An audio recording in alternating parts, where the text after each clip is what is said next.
working, YouTube? Now are you working? All right, the sounds are starting to sound a little weird, Rex. Hmm. I don't know if that's... I think it's there. Nailed it. Oh, is that the one where it's like people who don't know how to bake are baking? That would be funny. Yeah, there's something like that.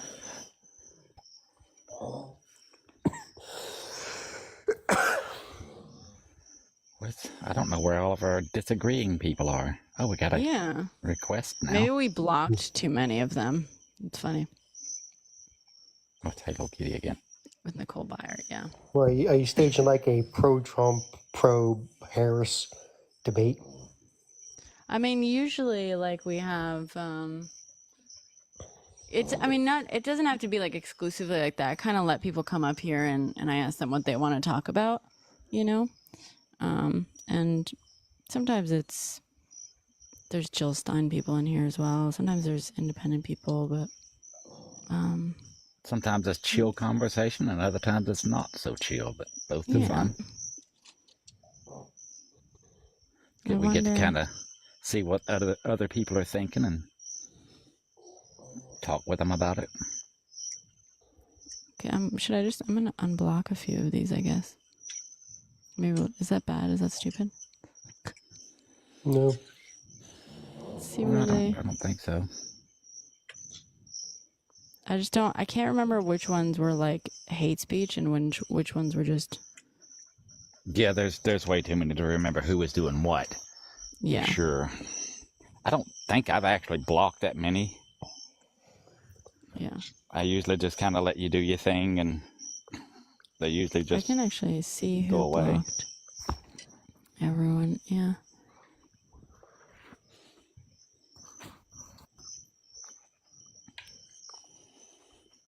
I know that does happen. Leave the ones that you blocked, I'm leaving blocked because I feel like you're more like Nas. Most of them are blocked by Nas. Well, Nas does a good job. Nas does a great job. I mostly wait for them to get completely out of hand and give up on the TikTok algorithm getting them, and then I'm like, yeah, that's enough. Yeah. Although I did want to block that one person last night that kept talking about the fluoride in the water stuff, because that is so annoying. Oh, is that? That's some Alex Jones crap. Yeah. Yeah, it is. It's they were in here earlier. I just muted him. And I know they're a top gifter every time they come in, but sometimes it's more than I can bear. Wait, who are you talking about then? I can't remember what their name is, but they've come in a few times and dropped you big gifts, like, Galaxy or whatever that other big thing is. Uh-huh. It's hard talking to them sort of people, because when you know that's their source, it's like, why am I talking to you? Why don't I just call him Alex Jones and talk to him? Like, you're just it's like you're an actual having all the behavior traits of a Twitter bot. Like, you're not these are not your original words. You're repeating someone else. Yeah. Right. The thing with fluoride is when they add it to the public water supply, it lowers cavities in children and adults because it helps build your teeth strong and your enamel back and stuff. But there's those people that's like, it's so bad for you, but it's not. Well, I always make the analogy of five out of six doctors recommend Camel cigarettes to ease your stress. Like, and that's you one can't thing say where, that. Sorry, Rex, you can't say that what they are, the smokes or whatever. Yeah, cigarettes. I said that. Yeah, you can't say that word. Yeah. They'll get us for that one. Okay, it's something where as a this moment, it's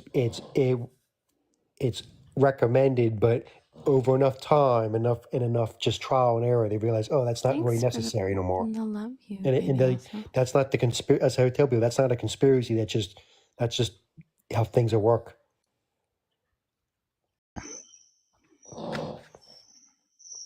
But I can't stress enough how anti tobacco this app is, Yeah. for good reason.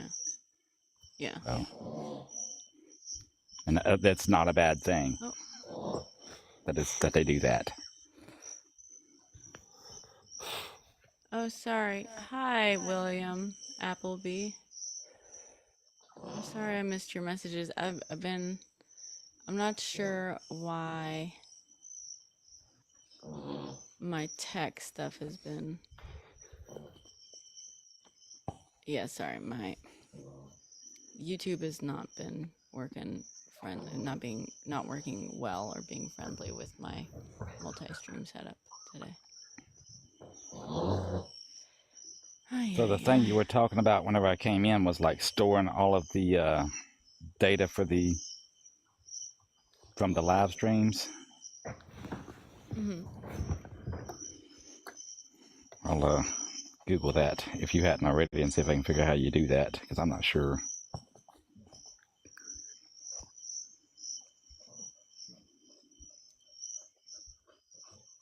Hi, William. I don't know if that's you.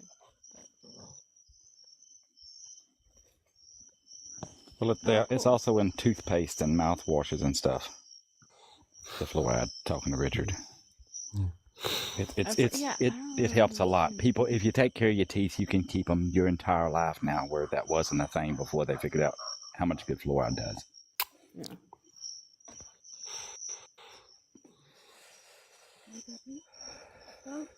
But just like with the anti-seat belters here in Texas, there's always antis.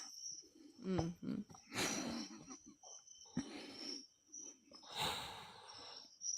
I wish I could.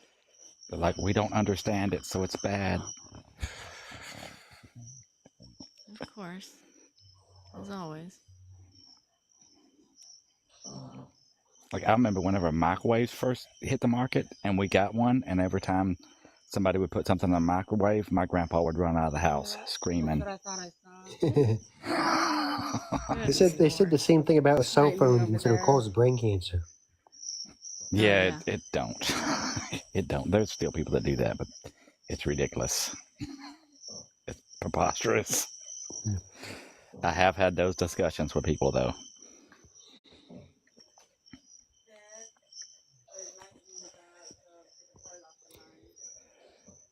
All right. I don't know why, but. Yeah, I don't know why they believe him. He's been fact-checked and straightened out so many times.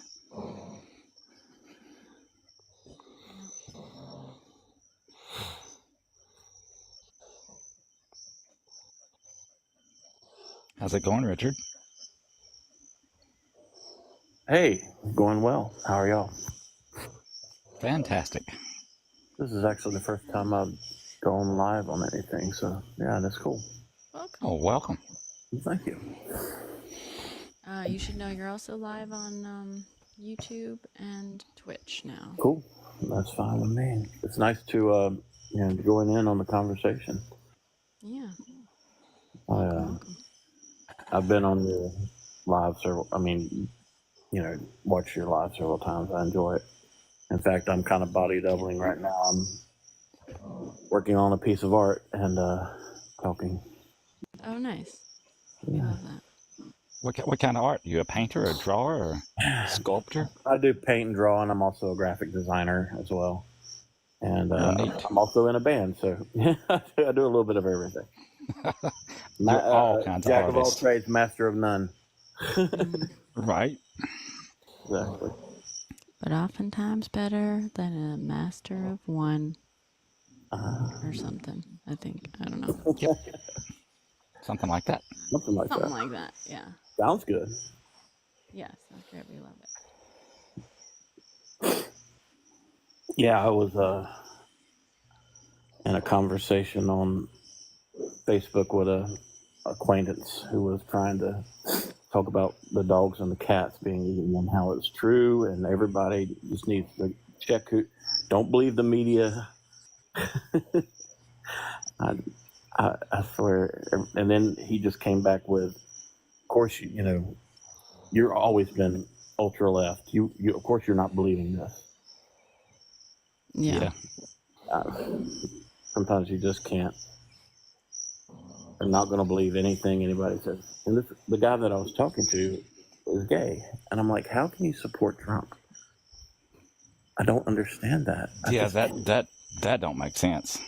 It just blows my mind. Yeah, And I'm lucky. it's in a gay marriage, and I'm like, I don't know. There's a lot of people out there that are in the the smaller demographics of people groups and I see so many that are Trump supporters, and I'm like, how yeah. is it possible? It don't make no sense. I have a couple gay friends who support Trump, and one guy is because he's just a party man, and it doesn't matter who they put in, he's going to support whoever is the representative of the Republican Party. Yeah, I think that's a lot of it. It's just they're just a party.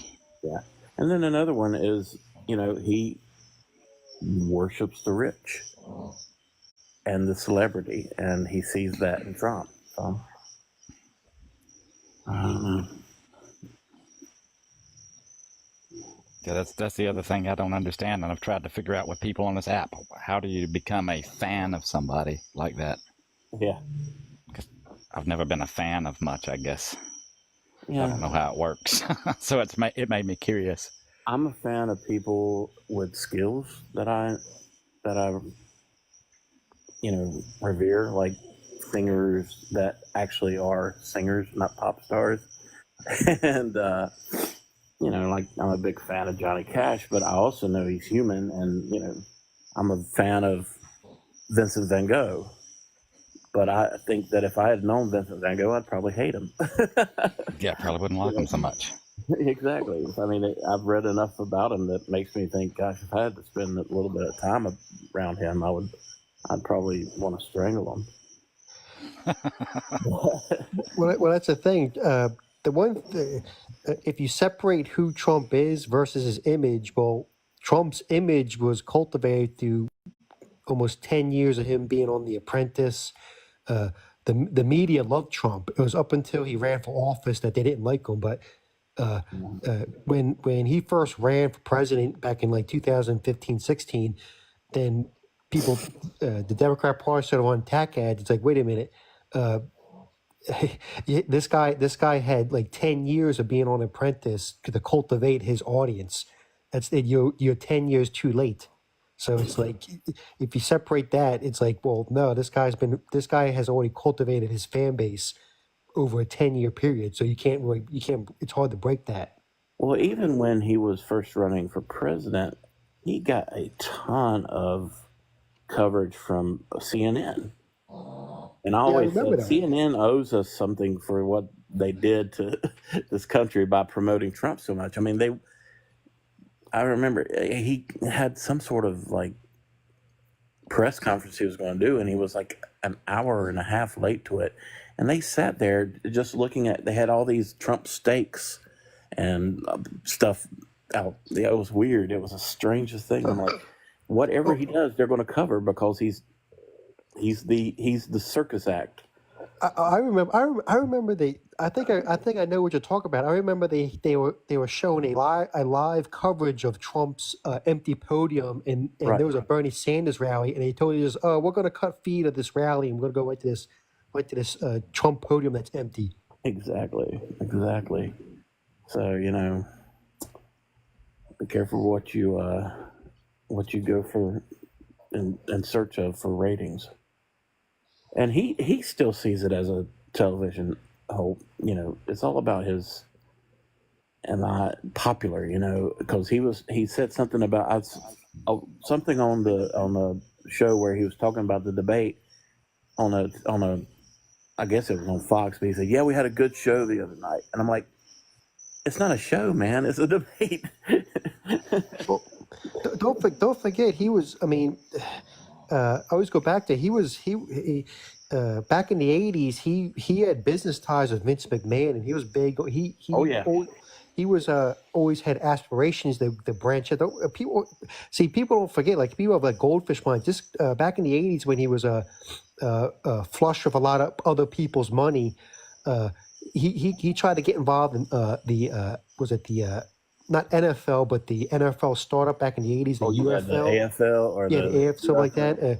UFL. Then he started branching off into professional wrestling, and uh, uh, he- uh, WrestleMania got started in Trump's Atlantic City hotels with Vince McMahon, and he learned kind of like how to become like a showman doing that. So when he talks about how like when he starts saying the most like I talked to some of these Trump supporters, when he says something bombastic, give it 6 months and does he follow through with it? No, I said that's classic, like the heel and baby face in wrestling. That's what you do. But I'm like, I'm not 5 years old. I'm not 8 years old watching this.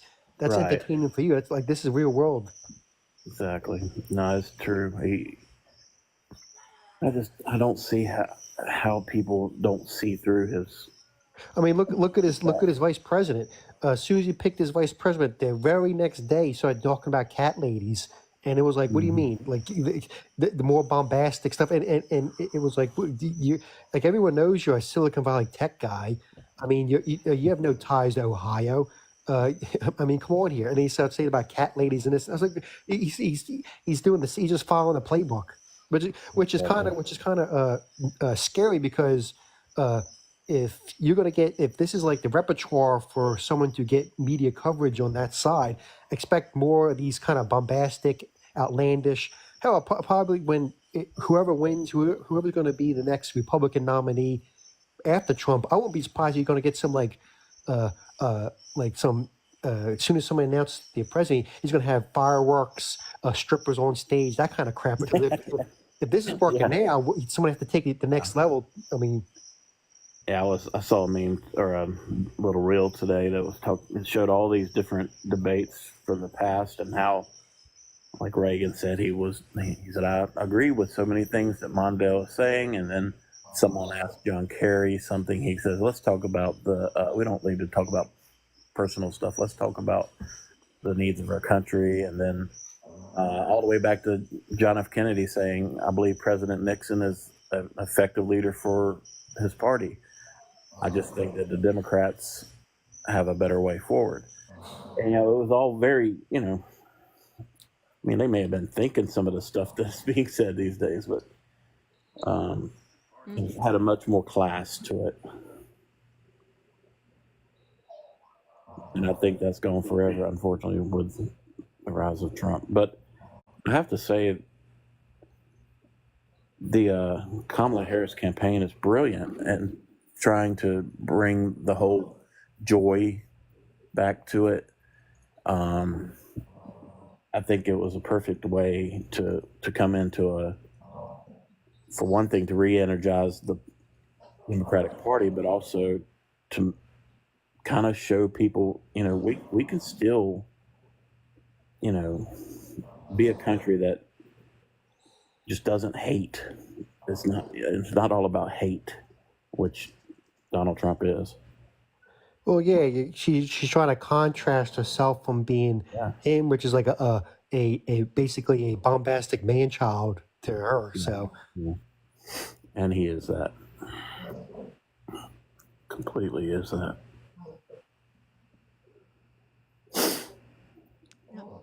Sorry, I'm all sniffly. For some reason I've had the sniffles all weekend. You're good. Cool. Thank you guys for being patient with me on figuring out this whole chat thing. All right. I think this is going to be extreme. I think it's going to be another 2016 where whoever candidate wins is going to win by like a state. Yeah. I'm just, I keep thinking about what is November going to be like, because he's already called for bloodshed. I know I think January 6th will be, and I hope I'm wrong, but I just worry that January 6th is going to be, a cake in terms of what they might have in store for if he doesn't win. But if he does win, then there's some worse things in store. So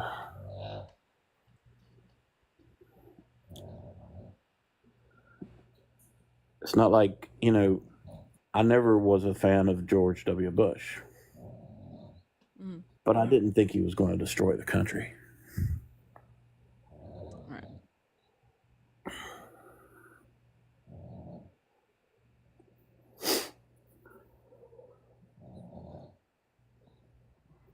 Yeah, it's funny.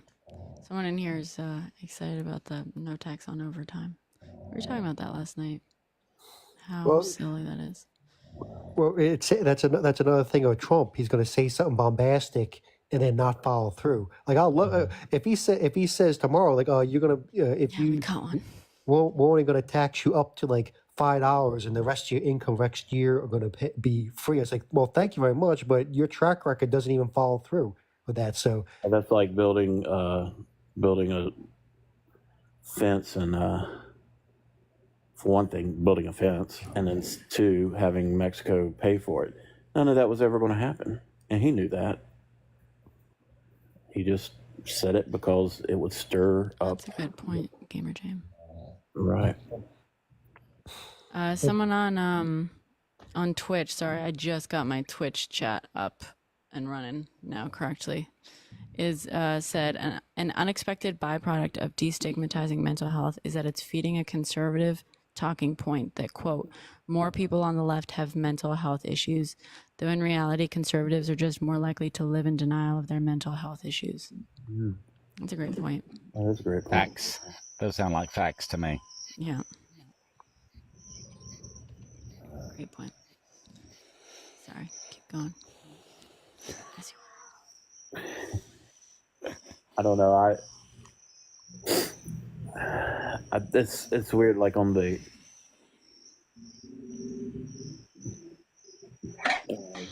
control of weapons, I don't Excuse me. don't understand.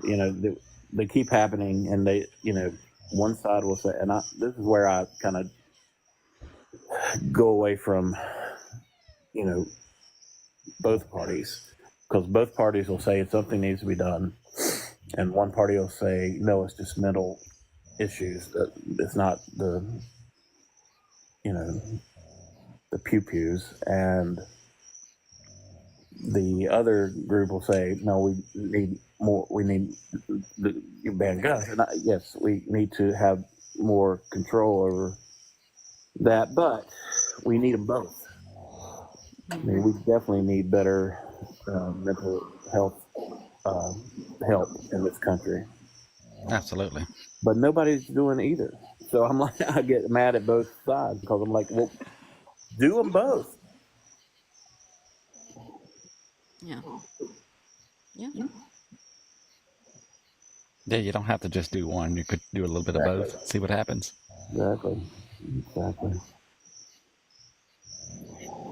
Nas. Bryce Hall is a gambler and he's in debt. He probably has this dread Trump rhetorics to pay off the debts. That's funny. Oh yeah. Anyone else want to come up? And we got someone else. We in got here. a new person. Dave Alejandro. What's up, Dave? What's up? Would you like to talk about? Nothing. Who y'all voting for? I'm voting for Kamala. Kamala. Cool. I'm so undecided. Kamala. I'm so undecided. I'm not sure who to vote for. This is gonna be my first time voting. So I'm not sure. I'm trying to get as much information as possible. So what would drive you to vote for Trump? For who? For Donald Trump.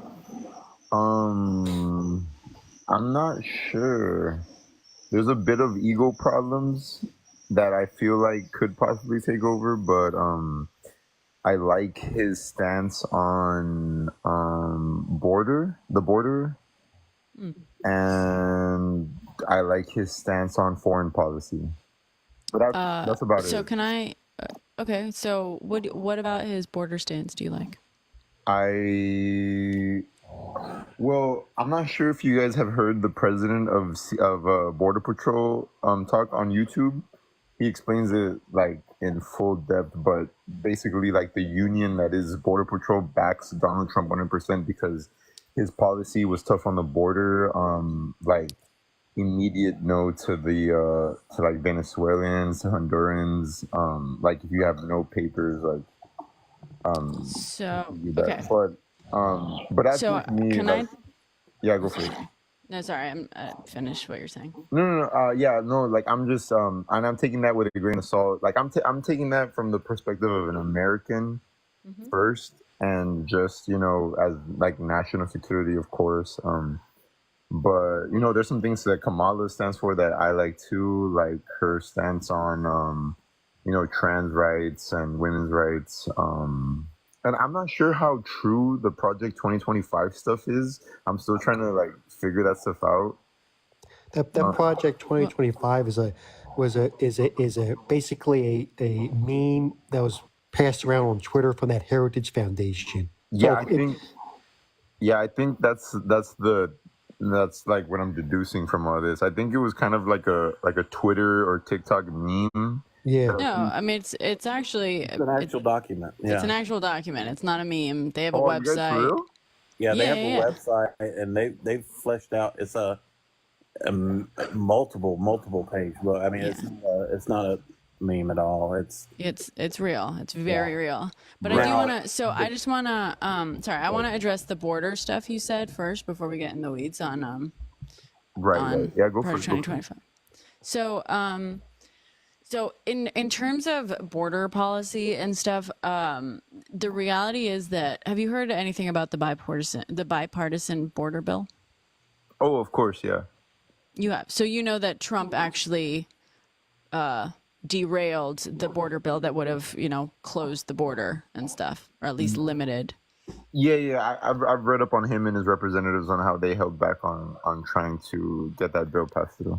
Right. So in that case, so I mean, as a result, and then Biden, by the way, used an executive order to pass as much as of that bipartisan bill as he could after Trump tanked it, in order to basically shut down the bill as much as he could within his power. Although now his administration is being sued for it because technically he like overstepped in order to bring about that, those policies. Right. So I guess my question for you is if you're more conservative on the border, why would you why would you consider Trump the guy who literally stopped all those policies from being put into place like better on the border? Honestly, to be honest, and this is probably just like a personal anecdote, but I live like very close to the border.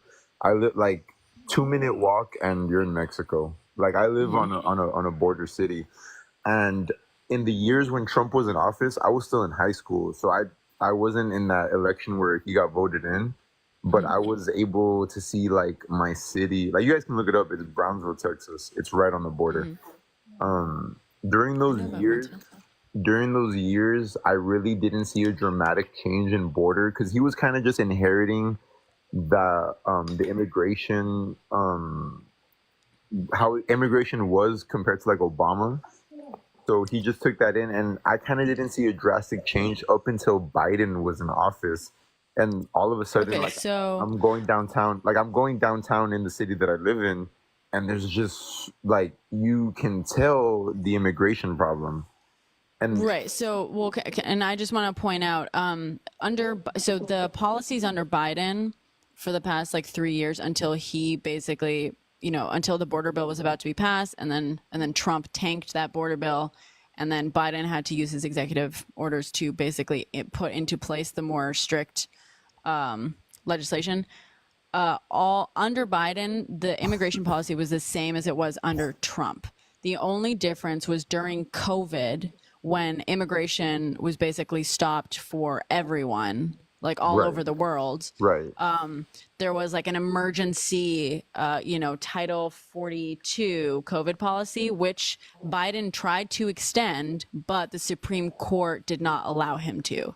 So the difference you saw was not based on, like Biden having a looser policy than Trump or not. It's Right, just, it's right, literally a direct result of COVID, basically changing, right. And you know, I think a lot of people underestimate how much things COVID changed. Like I yeah, think like COVID changed a lot. Yeah, Like yeah, COVID changed everything. Like yeah. no in the matter what same your world. political, like what you stand on your political ideas, like I feel like everyone can agree that COVID changed. Like it turned everything upside down. Oh, absolutely. Yeah. So I'm just saying, I'm just pointing out that if you like more conservative and the irony is like I'm progressive, right? I'm Right, voting for Kamala, but I consider myself more progressive than the Democratic Party just in general. And there's lots I don't like about the Democratic Party, about the DNC.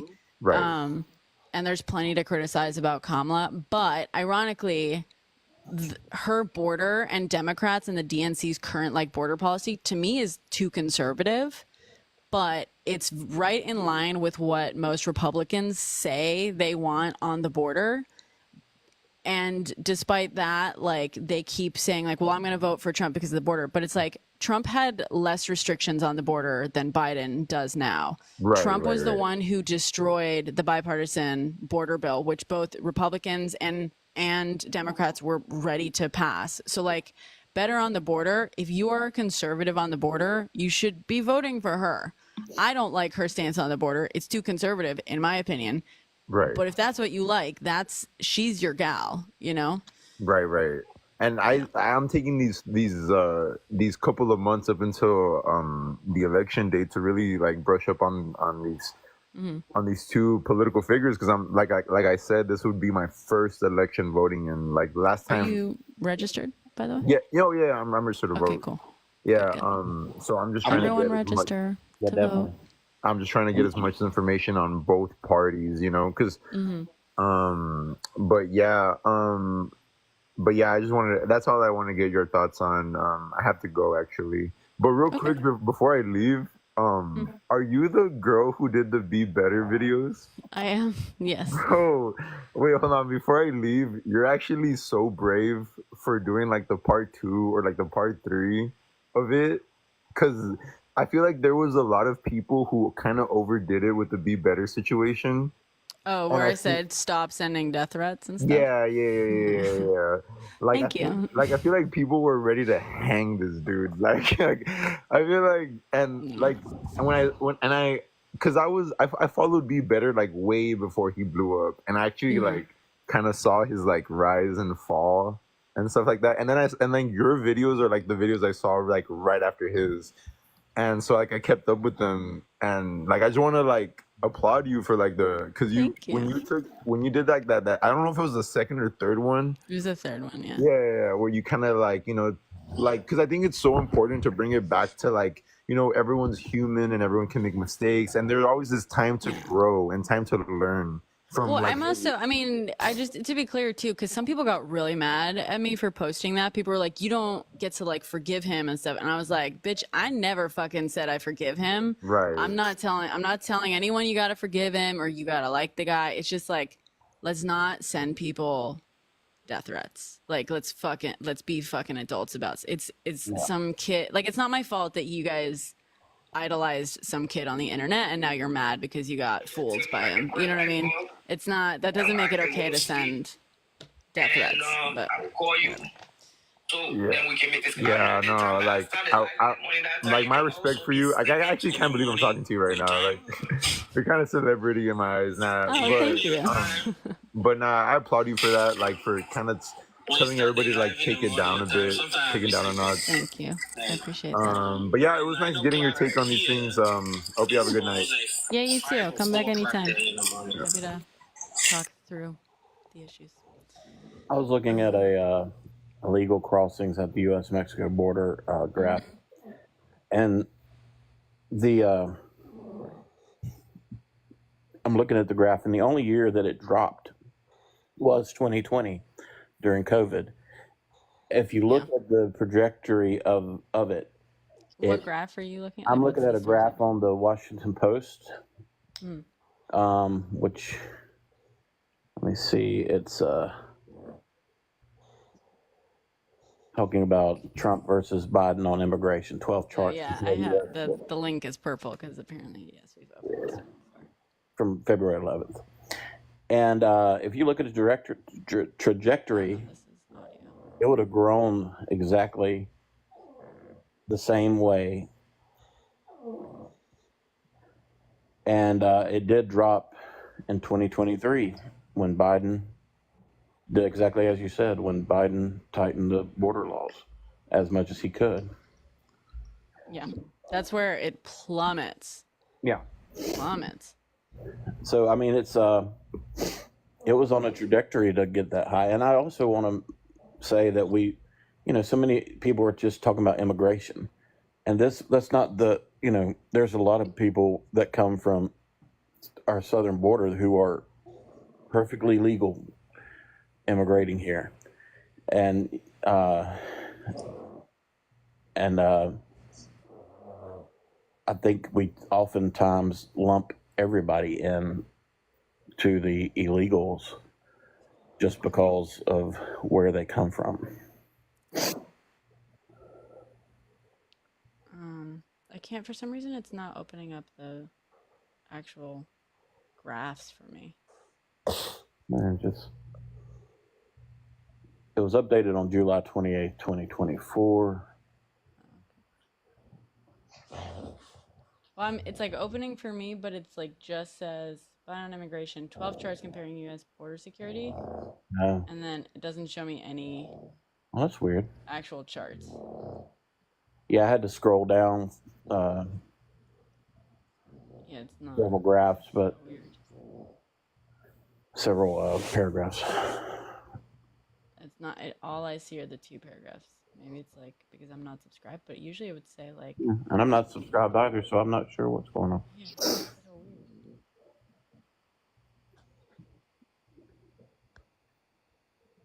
What on earth? Maybe I'll join this with the incognito tab.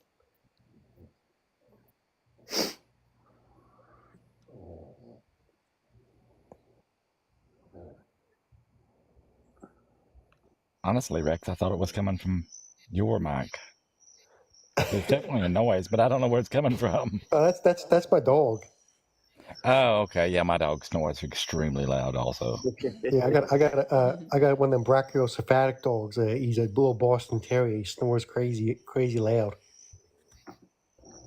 Yeah, I have a blue heeler. He snores really loud.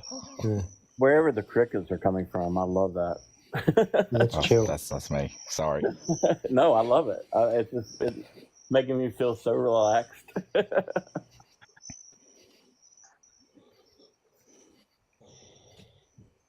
I enjoy sitting outside mostly. Yeah. Indoors is no place for me to be. I will say Kamala Harris was in North Carolina, which is where I'm at, North Carolina, and a couple places. And there were a lot of people there. It was awesome. It was amazing to see the amount of people that were at both rallies, especially in North Carolina, where we have a horrible, horrible human being running for governor. Who's running for governor there? Robinson is the Republican, and he's a Holocaust denier, a Trump fanatic. It feels like women should not be in the workplace. It's and he's a black man. Wait, is he that same pasture guy that was on the stage and describing transgender individuals as you're just a cut up, drugged up, dressed up man? Like that's what he was describing transgenders. Yeah, that's him. I was like, I thought when I first saw that, I thought it was like one of the things like this guy has to be a stand-up comedian. Like, wait, this because I'm like, wait, this guy's serious? And he beat out a more moderate Republican. So Yeah, you can't fucking convince me that the majority of the Republican Party is not crazy extreme now. Like, yeah, the moderates do not win. well, Like, exactly. Republicans are all fucking happy, proud fucking white supremacists now. It's terrifying. It's fucking Well, bullshit. I know a few friends because I've always been happy to, have friends that have different beliefs, and Hmm. I don't hang around with racists or anything like that. But there's a few of my friends who are like, I can't say that this is the Republican Party I signed up for. Right. So they don't really believe that this is their party anymore. It is the party of Trump. It's not the party that they believed in. Yeah.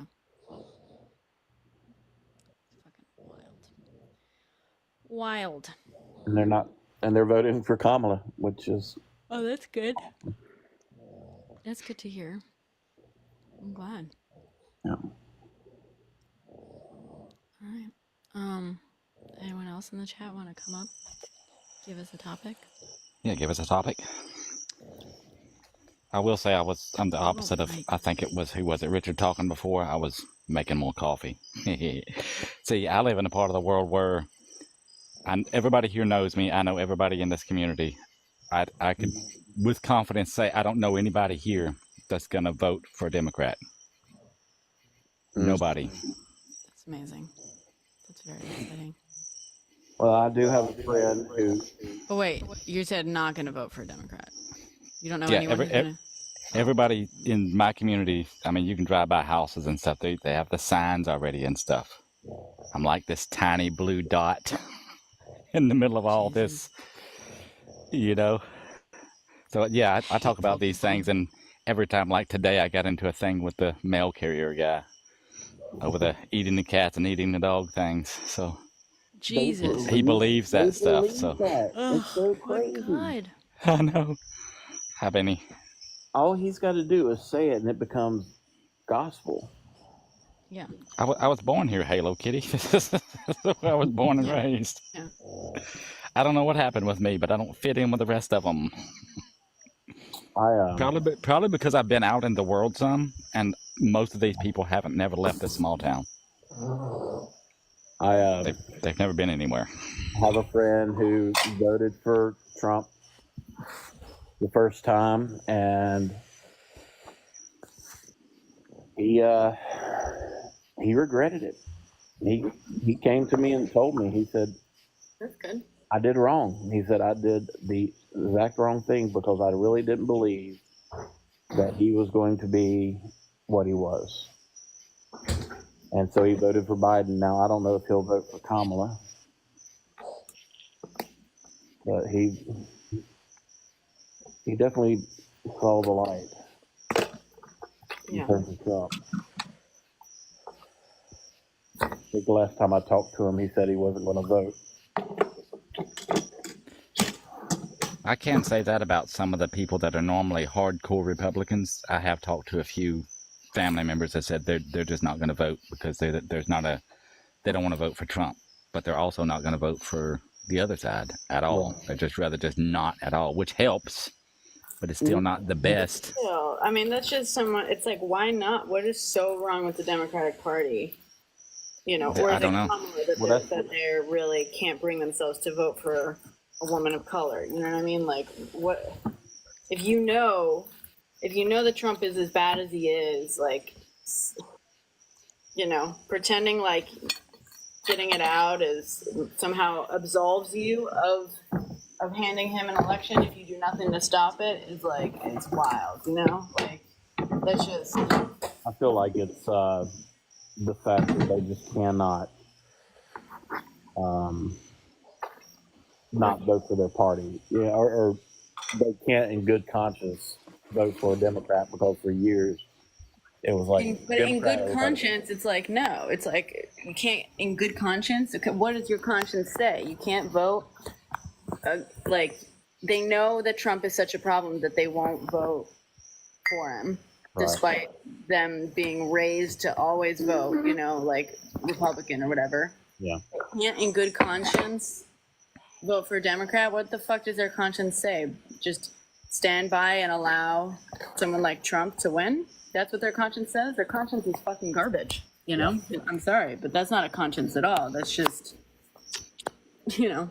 Yeah, I feel like they feel like well, if I don't vote for Kamala, then at least my vote isn't going to Trump, and he probably won't win if enough of us do that.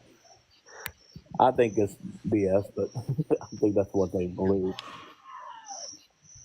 It's just, yeah. I'm going to be very interested to see if that I think it's called the non-alignment or the non-voting group in the Democrat Party. I know there was a low turnout in Michigan and New Jersey in the primaries because Uncommitted. yeah right? there it is, the uncommitted. I know that's a real hot topic. The what's happened on the in Israel, in Gaza, and Careful. that struck a nerve a lot of people. Just say, try to shorten the words and stuff, please. Otherwise, the algo doesn't like us talking about those things. Yeah, I mean, and I feel, as again, it's like I'm a very, very loud, outspoken supporter of PAL and very outspoken critic of is and stuff, and even so, it's like I get it, right? I support efforts to push members of the party to shift, right? I support those efforts, but as long as like you realize that the best fucking chance we have of any shift on broader American policy with regards to is, which I don't have like hugely high hopes for in at least the very near future, which we can always get into all the reasons for that, but the best chance you have is by getting a Dem back in office, Yeah, like exactly. a Democrat back in office. What's Trump going to do about that situation? Well, yeah. Well, Trump has said he'll let them finish the job. He'll help them finish the job. So, On this issue, Trump's the worst by 1,000 degrees. I mean, look who his daughter's married to, the Kushner family. I mean, oh yeah, they're already selling waterfront properties in. And that should tie into some of these Republicans and their immigration gripes. Well, your future, not your Republican nominee's son-in-law is saying bringing the P refugees here to America, and they're using as that particular area as future real estate for beachfront property. I said, do you realize how these guys how this person interacts with people behind the scenes? I mean, look. I mean, that should like break a little of the psychosis in your head. Like, look how this guy interacts with his son-in-law when the cameras are not on. Look how they're speaking of one another. I mean, come on. Yeah. Well, the problem is that you can tell them anything you want to tell them. They're going to think it's all lies because he has gotten them in this state of anything that's said against me is a lie. So don't believe anything that's said against me, and that's what it is. But we've had some. I think we've had some luck occasionally here with people who become willing to listen. Many of them don't and aren't. Like that gentleman before, he was. I believe he truly. That wasn't. He wasn't decided. He wanted to learn. He wanted to know. Yeah. Halo. You heard somewhere that Jared Kushner is BB's godson or something? Not sure if it's true. I haven't heard that. That should be an easy fact. Well, actually, it's not Jared Kushner. It's his father, Benjamin Netanyahu. When he used to come to the United States and go to the UN and all that stuff, he used to sleep in the old man Kushner's house. He used to use it as a room. I'm looking up the relationship. Yeah. People don't know this, but Trump actually works for the Kushner family. People think that the Kushner family married into Trump. No, Trump is such a bankrupt, bad businessman. He needs other people to marry into to finance his real estate operations.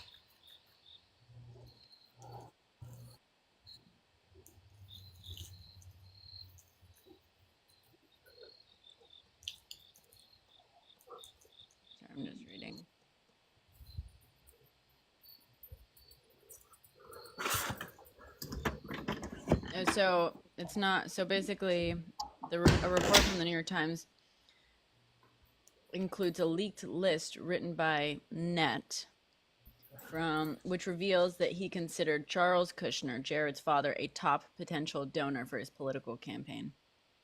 There you He go. also reportedly stayed at the Kushner family residence in visits to the U.S. There you go. Didn't Trump pardon old man Mur- Kushner? Wait, Yep. also, oh really? Yeah. Murray Jared's. Kushner, Charles's brother, also filed a lawsuit against him for misusing funds, partially for spending hundreds of thousands of dollars on speaking fees to Net. Jesus. Sorry, keep going. The fact that Chris Christie was left out of the Trump administration back in 2006 because his relationship with the Kushner family with actually sending the old man Kushner to jail for fraud and did you know what was it the old man Kushner actually tried to honey trap his sister's husband with a prostitute and he was caught doing it.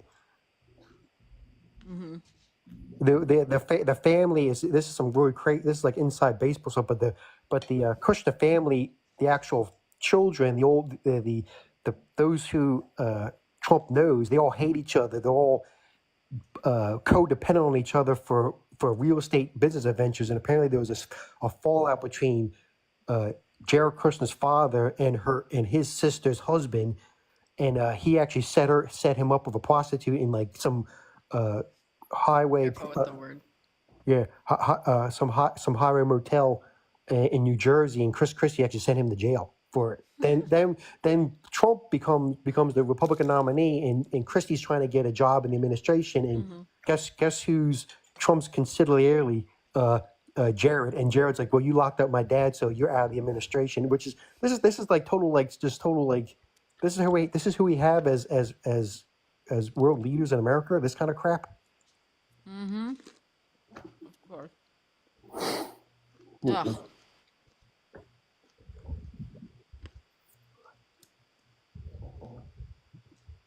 It's all corruption. It's all corruption. Yeah. I mean, talk about not hiring the best people. I mean, there were people in his administration that were actually competent. Whether you support them or not, they actually were people who are qualified for the job which they applied for, and Trump actually fired them. Like that Jeff Sessions guy. Like him or not, he was qualified to hold a position as the Attorney General of the United States, and he had a falling out with Kushner, and he got fired over that.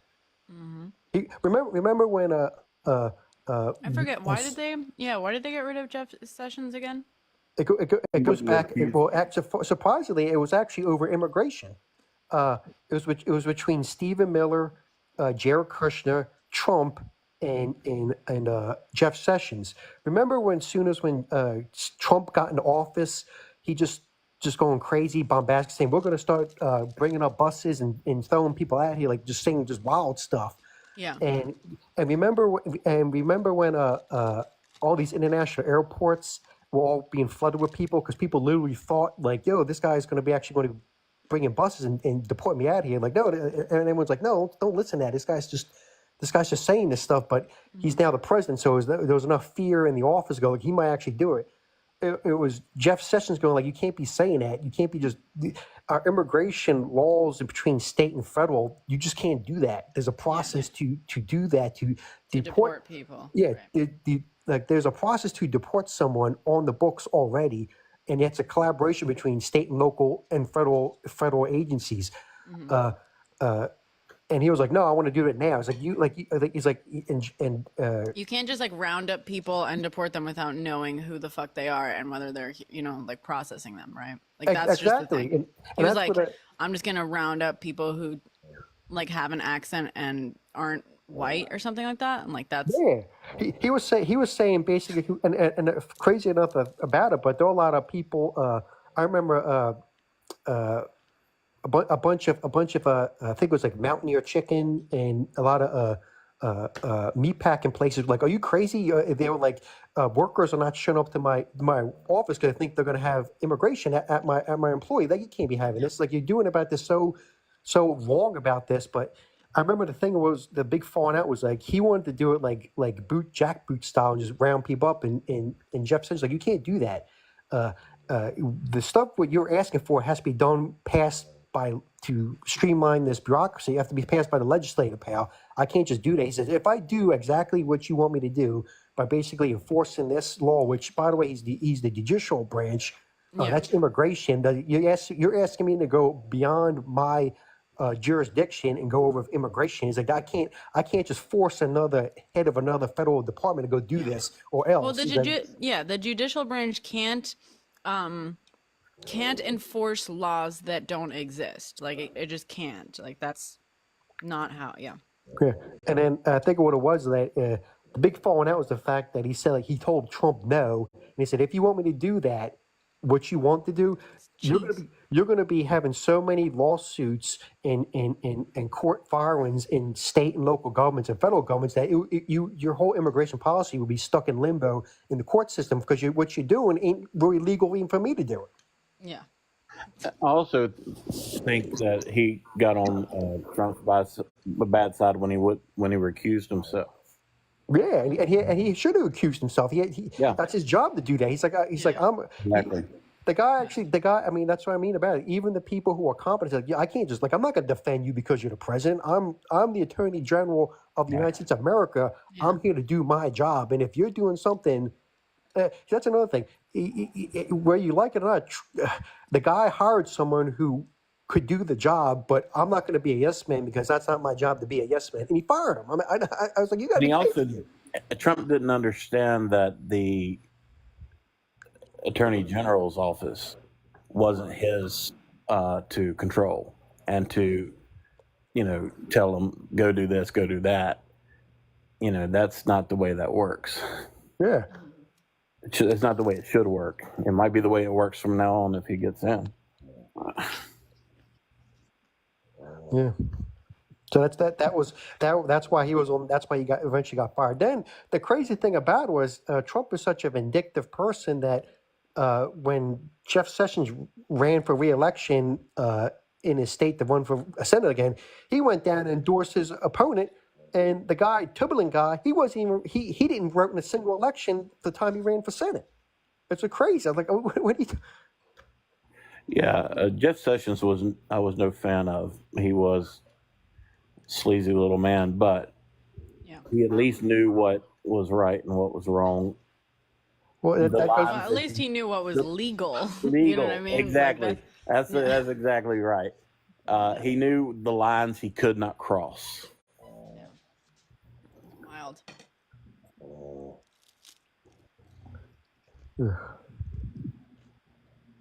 There, so that goes back again about I hire the best people. Well, no, you did actually hire some good people who they just didn't want to. They just didn't want to take your orders, even though how wrong it be. He wants what he does is with all of his business, with his behavior, he hires people that yes, competency is something he wants, but more importantly, are you going to take the fall for me when I do something wrong? He literally. It's the mafia style. He wants loyalty. Yeah. I mean, everybody who's ever worked in corporate America has worked under a manager who makes his excuse and throws his people under the bus, even though he's the one making decisions. You didn't do your job, but wait a minute, you're the one who made that decision. I'm just following orders. Like, what do you mean I didn't do? Everyone has ever worked like a corporate 9-to-5 job has worked under a manager or a supervisor like that, and they're just waiting every day. Hopefully, he gets caught in his own drama and gets fired for it, and it's like a total relief.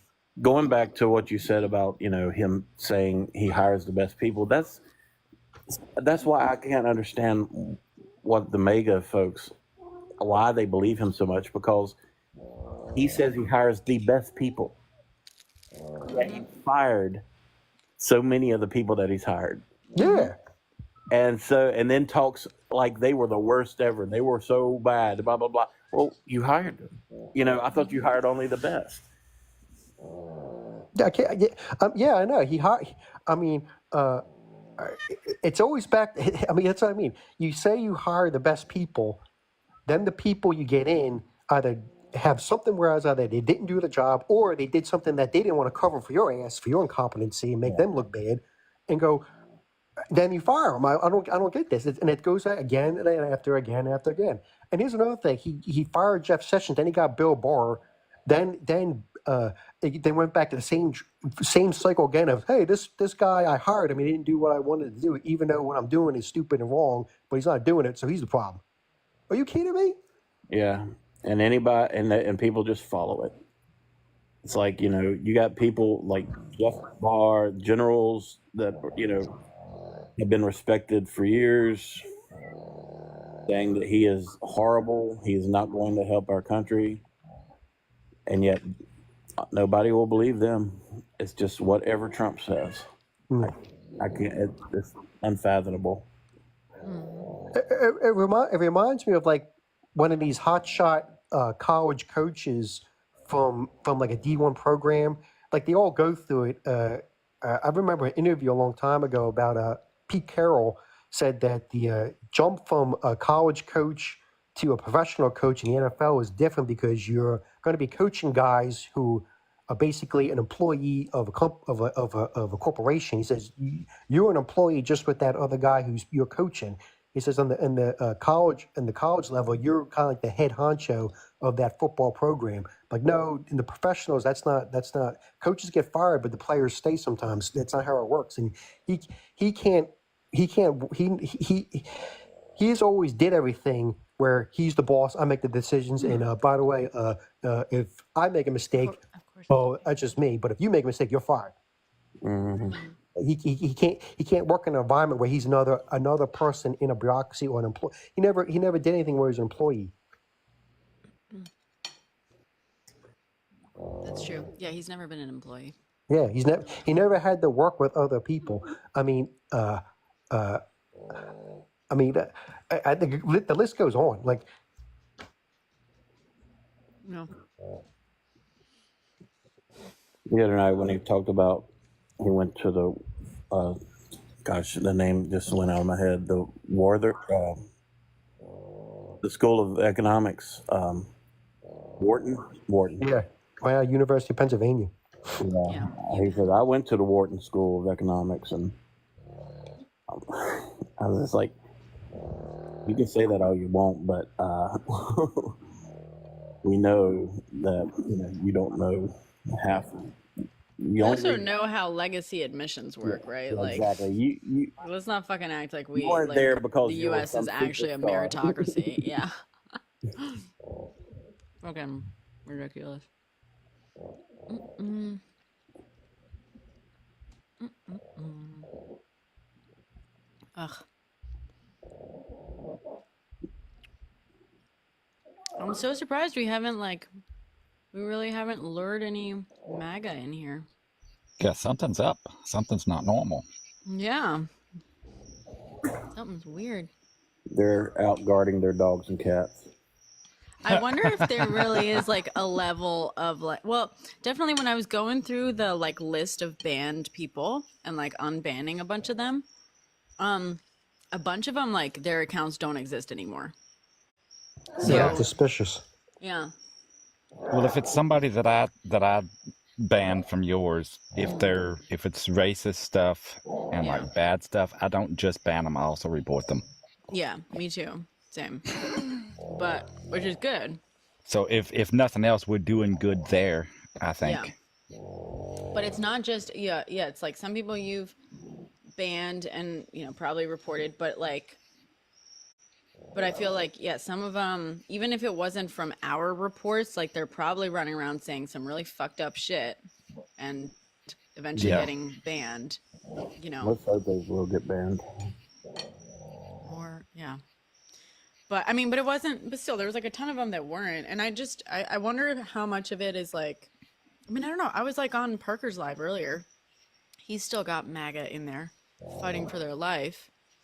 But I wonder how much of it, as usual, I wonder how much of it is following the debate. They are really embarrassed because that's literally the dividing line between them coming in here, constantly, right? Like, or am I imagining Yeah, that? I I think feel like so. it's, yeah, specifically been since the debate, but I don't know. I still say the In the secret group chat.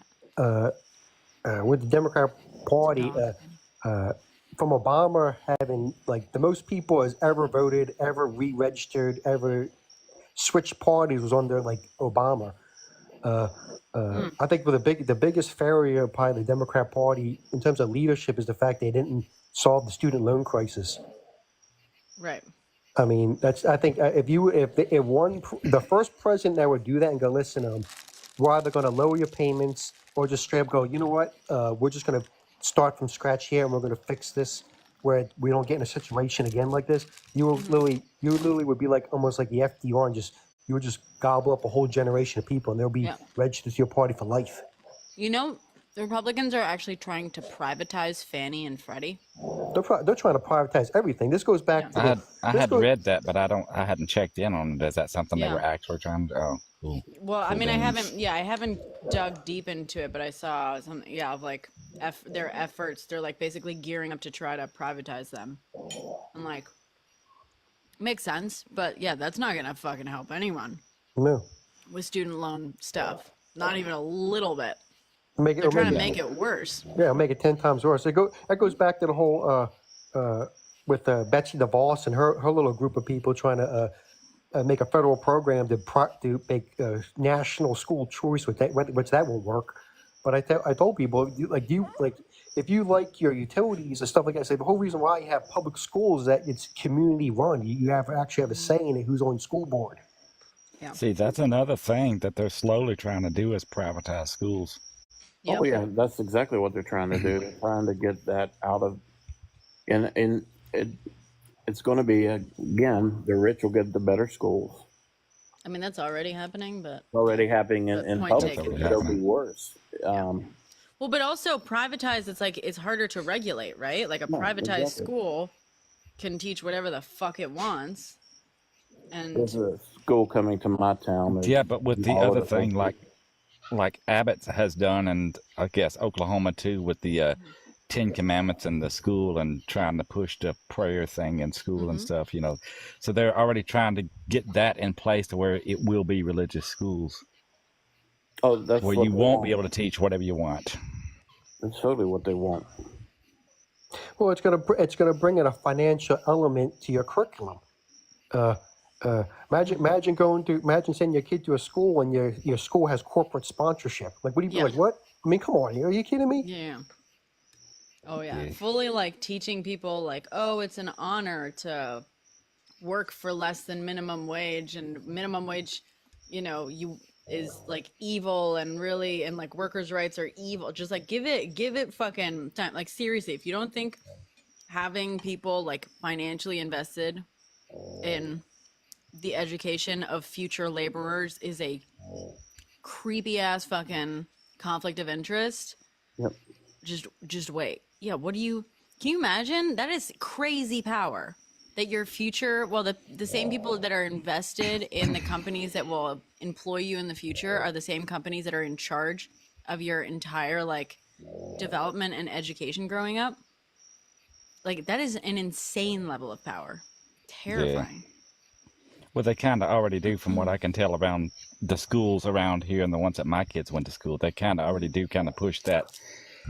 You're more of manly, tough, and just a better human if you're working the poor person, hard working jobs. The harder you work for the least amount of pay, that's so much more honorable. And, that's been a thing for a long time. Mm-hmm. That's that libertarian talking point about how you have to get rid of the EPA. I say, well, when I hear that kind of talk, what toxic Yeah. waste you want to dump in my river, pal? Oh yeah. Well, Right. they already weakened it with the Chevron doctrine thing. It just And passed. that's a shame too. Mhm. You got, and for all this talk about for all the conspiracy theories about rise of autism, I said, you do realize that these having EPA not having chromium in your water because some fracking was dumping. I mean that's 100% that. That's a great point, actually. I never even thought about that. That yeah, like the party that's so against And people who are like against things like vaccines are also the ones that are against regulations. Yeah, Yeah. And it's like, yeah, that's fucking wild. it is wild. Yeah. It's crazy, is what it is. Yeah. And I mean, Japan. I mean, if you go to Japan, they're a more industrialized country than even the United States is, and they don't have pollution problems. So that should tell you something about like, oh, I can't run my business without dumping toxic waste in the river. No, you're not. No, you can't. There's other Well, countries if you that have can't run your business that way, it's because you're shitty at business. You know what I mean? Like, if you can't run your business while paying people basic ass living wage, or if you can't run your business without poisoning millions of people, you're bad at fucking business. Like, you're bad at it. I think Sorry. more- And I maybe you think- should fail. I think no, that they're not bad at. It's not that they're bad at business; they're bad at being human. That too. Because That you know what they're saying really is that they can't run their business and make as much money as they want to make. Right. Well, but that's kind of my point. If they're saying like, well, my business, I can't run my business if I have to worry about not killing or unaliving people, that means that their business is garbage. You know what I mean? Like a business that can't run while being like just very basic in the most simplest sense safe is a bad business, and you are a bad business person if you literally cannot make that work. I've run a business before. My business never endangered any fucking lives. You know, right. great business, great business model. But people were paid well, people were fed well, people did not work like, you know, crazy hours. All labor laws were followed, and then some. And I didn't put any lives in danger. Great, and I'm fucking awesome at business. You know what I mean? Like, if you can't meet those basic things, you're bad at it. Your business model sucks, and you're bad at business.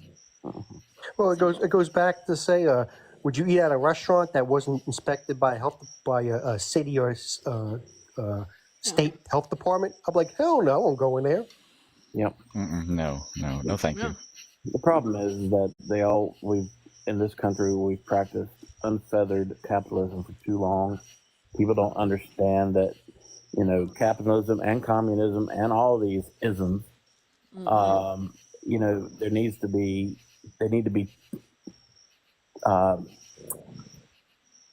tempered with a bit of humanity, and they don't want to do that. They just, you know, it's all about making the greenbacks, and that's it.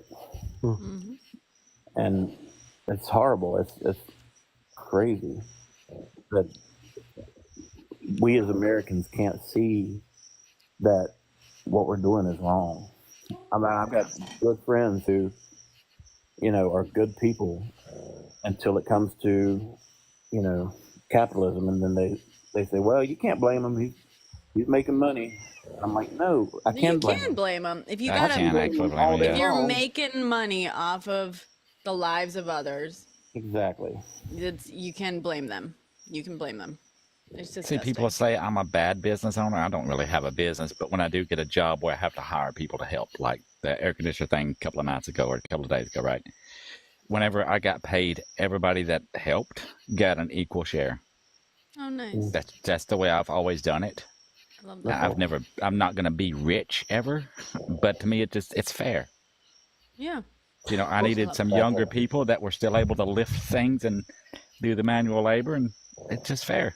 It seemed fair to me. I was telling somebody the other day, I said, you've got to temper, and when I say morality, I'm not saying religion.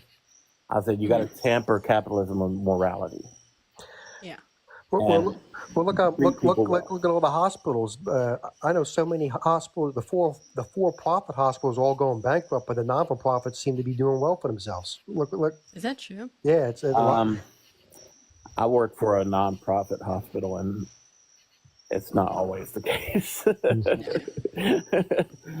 We've got a hiring freeze right now, so.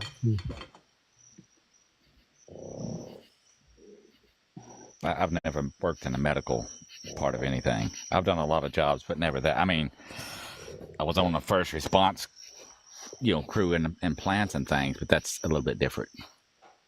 I don't work in the medical side of it. I'm not a doctor. I play one on TV. Uh, Yeah. but I work in the graphic design area, and you know, nobody's losing money in healthcare that much. I mean, but the problem is that you still have CEOs who are making huge amounts of money, and then they put a hiring freeze in or something like that. And I don't know. I probably shouldn't be talking too much about it because somebody might be listening. Yeah, I kind of also be careful about what I talk about from, even though I don't work places, I still did sign some of that paperwork. So, Yeah. But I mean, I love working where I work, and I've always worked for what I felt like were companies that help people, and I like that. But yeah, I mean, we're making money hand over fist in some places.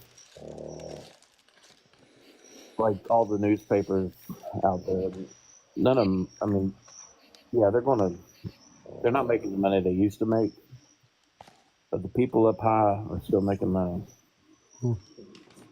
yeah, they're not going to take a pay cut. They'll give everybody else a pay cut so they can make the same or more. Or they'll just give them the cut. Yeah, exactly.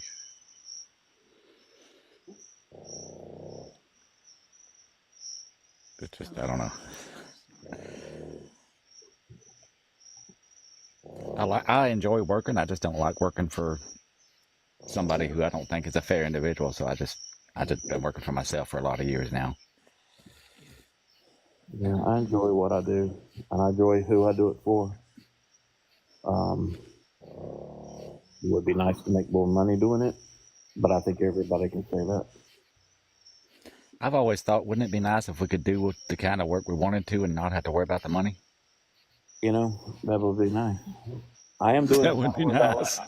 I am doing the kind of work I want to do, but We're just hanging out. certainly not making any money doing it. Well, I'm making enough money. I guess I have a roof over my head and ample amount of food, so that's just not much. I'm kind of wondering if that's why the politics have gotten so bad. I've been thinking about that a lot. Is it just the entertainment factor for the Republican side? all the chaos and weirdness. Is it just for entertainment? I think that's 100% some of it. Some of it's the cause. Yeah. Guy, it's an open discussion. I invite people to come up and tell me what they want to talk about. We usually get pretty political, but right now, Yeah, we haven't had anybody opposition up. yeah.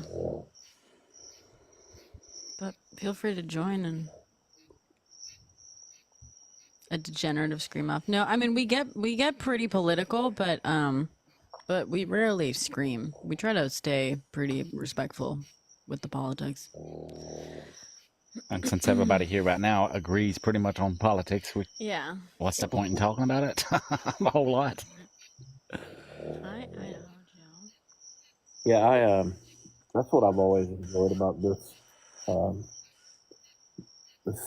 stream is that it's not like some of the others where it's just let me see how many times I can call you names, Right. I mean, sometimes I don't want to act like as always. Yeah, no, but I've seen several, especially on the negative of it, where as soon as somebody points out something and they can't refute it, they just start name calling and. Oh, they did that to me just 2 nights ago. Oh, really? Oh yeah. He got so mad when I was just responding to his points, like pointing out some just like factual errors, and he got so mad and he started insulting me. He called me so many fucking things. It was ridiculous. It is funny that, I mean, I don't know if facts anger, like you should be able to if you're ready, if you want to like discuss or state your beliefs, you should be ready for people to like ask you questions, and like you should be ready for people to respond to your beliefs. Like don't come in here and say something if you're not expecting any sort of pushback. And we push back on everything, grant you know what I mean? Like this is what we do. We play, we employ the Socratic method here, but it is very funny when people lose their shit just when someone points out that they said something that's like verifiably untrue. But anyway, You mean they get triggered? Yeah, they It's get kind of triggered. funny when a Republican gets triggered when Don Jr. wrote a book about triggering. I mean, Yeah. that's why I think that movie Idiocracy by Mike Judd was a documentary, not actual movie. I think that's the future. It was a Nostradamus kind of moment. it's always a dude. Sorry, hey guy that talks. You just came up Hey here. guys. Hey. Okay, what would you like to talk about? You know, so I obviously since Trump have become quite political, and you know I've lost some friends and some family members, and typically it's for me cutting them off because I just can't deal with. You know, a lot of people like to say you can separate politics from kind of character, right?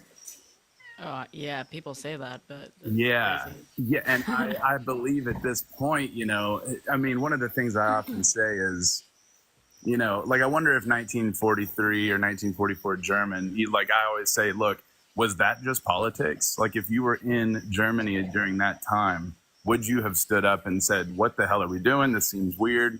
Or like, is it like at what point does it go from politics to like, no, dude, this is beyond politics?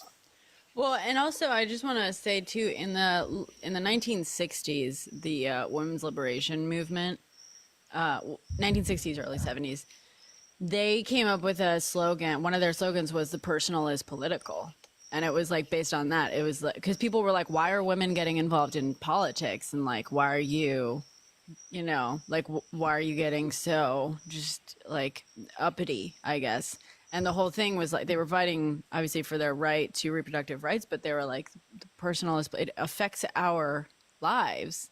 It's personal. It's deeply personal. Politics aren't just this theory, and they aren't just these like higher level debates. They are debates that trickle down, that affect your day-to-day life, and it's absolutely personal and stuff. Yeah. We, the other day, I realized that I say trickle down politics a lot. So we don't believe in trickle down economics, but we do believe in trickle down politics for sure.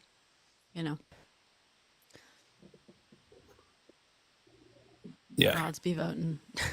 yeah, I think. Yeah, they do be voting. Thank God. So I still do keep in contact with a couple of these people, right? And a good friend of mine, I'm talking childhood buddy, couldn't get rid of him if I tried, right? We just known each other too long.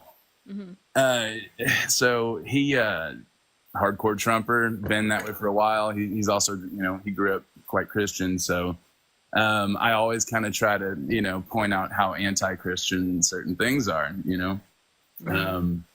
Anyways, he texted me the other day after the debate, and he goes, "What'd you think there? You probably thought that Kamala did pretty well, huh?" And I'm like, "Do I think she did pretty well? Is this not like objective? I mean, how do you feel?" And he said, "Well, I think it was a kind of 3-on-1 matchup. Just like everyone else, they have one issue, and it's that the moderators corrected Trump and not her, right?" Yeah. And it's like, dude. After the Biden debate, how easy was it for all of us to say that was terrible? I don't think anybody I know was like, no, dude, Biden kind of this, that. No, everyone had just admitted it. And that's a great point. I haven't seen anybody on the Republican side be like, that was terrible, Actually, I have to say Chris Christie, immediately after the debate, was interviewed by ABC, and he said, whoever did the debate prep for this should be fired. Well, Chris Christie's been outspoken against Trump for a while now. That's true. It's true. I also saw Paul Ryan, who also is against Trump, but then I saw some other ones as well. But you're right. No, I mean it's always somebody else. Yeah. And what's interesting is that Trump thought that right afterwards, he said polls are in and they're saying that I won big time. Big league. Yeah, and those polls came from Twitter, just a Twitter cesspool of right wingers. Exactly, and then all of a sudden, it was an unfair debate. Although he said he did very well. Just delusional. Yeah, completely. Yeah. I mean, it's just mind blowing. At this point, I'm just convinced. I mean, you know, you hear the term cult thrown around, but I mean, it's been solidified in my mind. I mean, every single Trump supporter is. And also, you guys ever just dive into like right-wing echo chambers to see how they're kind of like spinning things? Oh yeah. I live in one. It's very toxic. Yeah, I turned on Fox News the other night. It was so much worse than I thought. But on Reddit too. I mean, I was part of. I don't know if you're on Reddit at all, but Oh yeah. I was part of like Parlor Watch. I mean, I still am subscribed to it, but back when, like during the early planning of J6, you know, and I was among the people who were seeing these posts like planning J6 and like reporting them, sending them into the FBI and stuff. Of course, totally ignored, but like, oh yeah, definitely. I do it every once in a while to get myself riled up and angry and make, you know, because it's always so much. My brain always like softens it. In my, you know what I mean? With distance, I think like, oh, it just softens it, and there's nothing quite like wading into the darkest, most despicable corners of the internet to see how truly disgusting it gets. Yeah, it's always horrifying. Yeah, I mean, aside from the rhetoric, you know, like of course it's disgusting, right? But typically they'll share, you know, certain content or news articles or whatever. So the reason I delve into the, you know, dark side, if you will, is so that I can fact check and be ready to discuss things with my buddy, right? You know, or whoever wants to see, you know, talk about that on Facebook, whatever. I will be ready to debunk it very quickly in an in-person conversation. So I think it's important to really know how they're being kind of brainwashed so that you can inform them. Oh, for sure, for sure. And I will say, I mean, like, it's crazy. We were just talking about this earlier. Usually we have a lot more MAGA in here trying to pick a fight. I'm sure they're coming. Yeah. But yeah, they haven't been in here, but it is crazy, like, to see how you almost always pick up on exactly what Fox News said that week, because they all come in armed with the exact same, like, 3 to 5 phrases. You know what I mean? Yeah. It's very easy to, like, once you have the discussion the first time, to like, you hear whatever arguments they made, and like, obviously, you know, walk through them and show them exactly like where the misinformation is or whatever. It's easy. The rest of them are easy because they keep coming back in and they keep saying the exact same thing and they keep saying making the exact same point. So usually we'll end up having the same sort of conversation. Yeah. You know, 3 or 4 times in a night because that's what they heard that day or that week on Fox News or whatever. It's just wild. So one of the points that I often try to bring up to people who are often misinformed, and you can very easily debunk something they say, as soon as I'm able to easily, like, it has to be really easy, right? Like a quick Google search and a quick, you know, fact check. Once you're able to correct somebody like that, then my follow-up is always like, aren't you tired of looking wrong? Like, yeah, you don't want to call them dumb, but you can just say, aren't you tired of being fed misinformation? Like, why does this happen so frequently? yeah, Like, that bugs me personally. Whenever I believe something that isn't true, I like to be corrected and know that I'm not making a fool of myself. Why aren't they the same way, dude? What the hell's going on there? yeah, for sure. I agree with that too. I think going back to what we said about, you know, not being back in the Germany in the 30s, basically people are being fed what they want to believe. Yeah. And they have created an enemy, a common enemy or Trump has created a common enemy for these people. And so they're going to just grab on to whatever they hear because they want to. For sure. I would say the other thing I like to point out is, like, you know, I'm cool with someone disagreeing with me, right? Like, if in terms of like an opinion, obviously you can disagree with me. I mean, I'm gonna judge you for some opinions you have. Like, if you genuinely believe, like, have like racist, very consciously racist beliefs or very consciously sexist beliefs, like, I'm gonna have an issue with that. But like, you're allowed to disagree with me, right? You're totally allowed to disagree with me.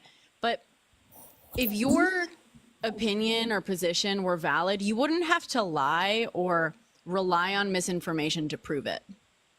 You know what I mean? Like, if you need to use bullshit to support your opinion or your point, like, you've already lost. You've lost the game. Your position is no longer valid because it requires bullshit to like believe in it. That's Simple as that. perfectly said. That's great. Thank you. Did they even vote before Trump came around? The people I know, yes. The rats, the MAGAs, before they were MAGAs, yeah, they voted. They've been outspoken as long as I can remember. Let's go back to, what was it, Ross Perot, and everybody was all like, "No, you got to go Bush, got to vote for that first Bush." You know, Ross Perot was nutty, but he still, I felt like he was, you know, he wasn't off the rails like Trump. Nobody's ever been off the rails like Trump. This is so usual. No, that's he's a first. He truly is. I mean, it's crazy. Like I never thought that I would miss, you know, when I was growing up. Like I said, I wasn't too political back then, but you know, I never thought I'd miss like a Bush administration where at least there was a little bit of something resembling, I guess, true intention to improve America. It wasn't just solely to benefit for himself. Like, I've never seen anything just one versus the world. It is him versus the world. It's crazy. I said that same thing to a friend the other day. I was like, I never thought I would wish for the George W. Bush administration again. Yeah. So yesterday when I mentioned this yesterday, I had a call with my dad, who doesn't live in this country, but so he's seeing it all from like an outsider, from sort of like a relatively safe distance. And he got to a point where he was belly laughing. He was laughing harder than I've heard him laugh in years, literal years. Couldn't catch his breath. And it was like, mainly it was at Trump, but like what first triggered it was when I mentioned, like, you know, George W. Bush like doesn't even like the guy, and he just like lost it. He was like, "Oh my God!" Like, you're like, he just like remembered W's like existence all of a sudden, and he just kept saying, like, "Can you fucking imagine? Like everyone thought that he was the dumbest fucking guy alive, and now you got Trump, who's the absolute dumbest fucking guy alive," and just like. He just could. It was the funniest thing to him, because he obviously, you know, he was married to an American woman at the time during George W. And we were all watching in horror, just like what this guy is a moron, and it's so embarrassing, and like, oh my God. And after that, everyone was like, okay, cool, you know, we're past this like embarrassment in U.S. history, but. Nope. Hold my beer. People would laugh at Bush, obviously, for his Bushisms and stuff. But whenever Trump says that they're laughing at our country after his administration, I'm like, how? Dude, the echo chamber is so unhealthy. There's no way you don't see that. Other countries are laughing, but they're laughing at him, man. They ain't laughing at Kamala. Come on, dude. Famously, Trump is the only fucking U.S. president who literally got laughed at by the UN. That was awesome. He gave a speech saying that, like, it's like, I forget what he said. He said some bullshit claim of like, oh, best whatever ever. Nobody's done more. Nobody's done more. Yeah, exactly. The best. The best words first. This is the last. It's all hyperbole every time. Always. And the UN fucking laughed at him. Yeah. They laughed at him. Like, that is truly historic. That's not something that happens. What was this like on camera? Was this a video? Yeah, he was. I'm pretty sure. Yeah. There's a video out there. He was giving a speech to the UN, and the whole UN body laughed at him. Good Lord. Somebody needs to make one of them things, because this reminded me. The little short videos with the Trump. They're eating the cats, they're eating the dogs, and then clip in the Joe Biden "Would you shut up, man" thing. I think that would be funny. Somebody needs to do that. Would you shut up, man? Yep. The only person I'm aware of that ever told a president to shut up. The only time it was, I guess justified, right? I mean, Jesus. Yeah. Here, wait, I got the thing here. Anyways, yeah, hey guys, it's a shit show. You know, a shit show. But I'm gonna let y'all go, man. This has been awesome. Oh, thanks for coming by Yeah. Thanks for coming on. and hanging out on the porch. Okay, so I said one time, everybody used to say, thanks, Obama. That whole thanks, Obama thing. Even Obama said it one time. It was kind of funny. I love that too. But Let me see. Wait. for addressed the threats facing our world, and I presented a vision to achieve a brighter future for all of humanity. Today I stand before the United Nations General Assembly to share the extraordinary progress we've made. In less than 2 years, my administration has accomplished more than all administration in the history of our country. America's so true. They fucking laughed at him. He said, in the last 2 years, our administration has achieved more than any other administration in history. And they kind of started like giggling. So they were trying to hold it in, but and then they fully started laughing. It was just they couldn't hold it anymore. And then, of course, he said, "That's okay. Not the what I expected, but that's okay." Did he say that? Yeah. Didn't expect that reaction, but that's okay. There you go. He's an idiot. How did he not just walk away in shame right then to never be seen again? I would have had to if that had been me. But I think that's part of the appeal for people for him is that he has no shame. No, he doesn't.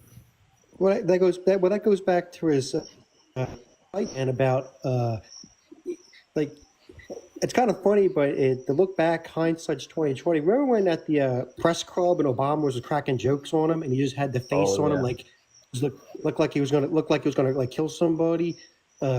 Like he really is that guy where I can make fun of everybody, but if you make fun of me, whoa, yo, man, you whoa.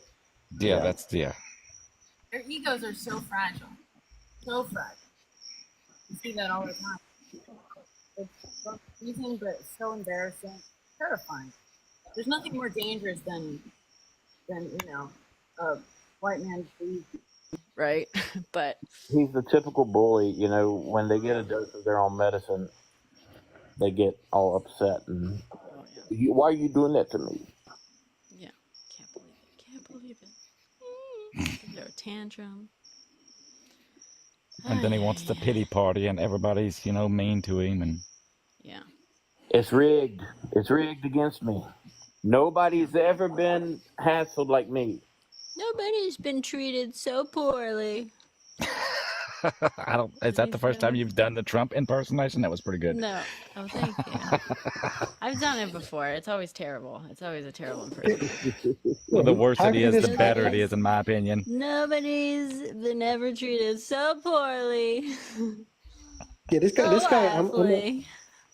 I'm not a psychologist, but this guy has that same mantra of like he's both the victim and the perpetrator. Like, look how everyone's treating me. Yet, wait, look the way you talk to other people. It's like how do you like? He reminds me of like the old time like back in the '90s. You had those Lifetime movies about like the wife.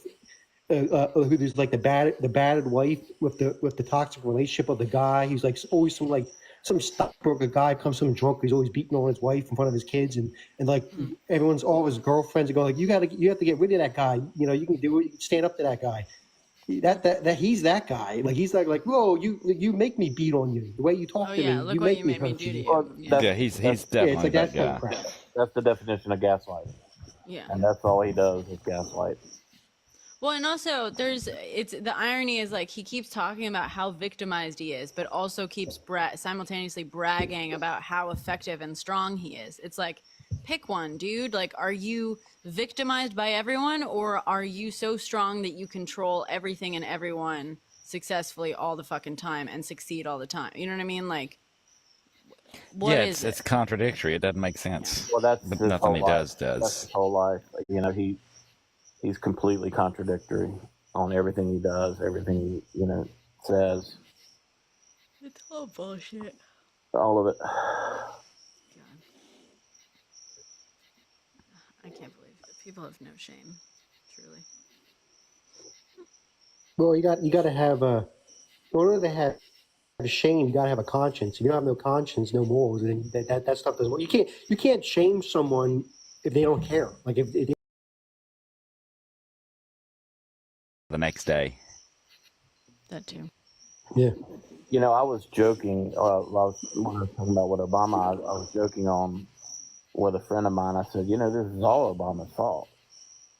I said, thanks, Obama. He said, what do you mean? I said, the whole MAGA movement, the Trump movement, it scared all these racists that think that a black man could be in office, that all of a sudden it bloomed into this, into this experience that we're going through now, because all these racists came out of the woodwork, including Trump. And he's playing on everybody's fear of other people, people who are different than them, and the fact that they're not becoming, they're not going to be empowered like they used to be. Thank you. I do like this better. Oh, you do? Oh, okay. Probably because I'm used to it. Okay. Yeah. I'm just seeing if, having it full will maybe entice more people to stop in. Well, there's More this MAGA. thing that I was trying to tell one of the other people that I hang out in their lives. Mhm. They put up the different backgrounds, but they don't show themselves. But if they put up a background that is a conventionally attractive looking female cartoon character, we get a whole lot more activity from the religious people. Jesus. Really? It goes from having 300 or 400 people, or upwards of like 500 people. But if it's just a male character that he's got up there and he just used the backgrounds, it's 2 or 3 people, maybe 12. That's crazy. So that kind of tells you what's on the religious people's mind.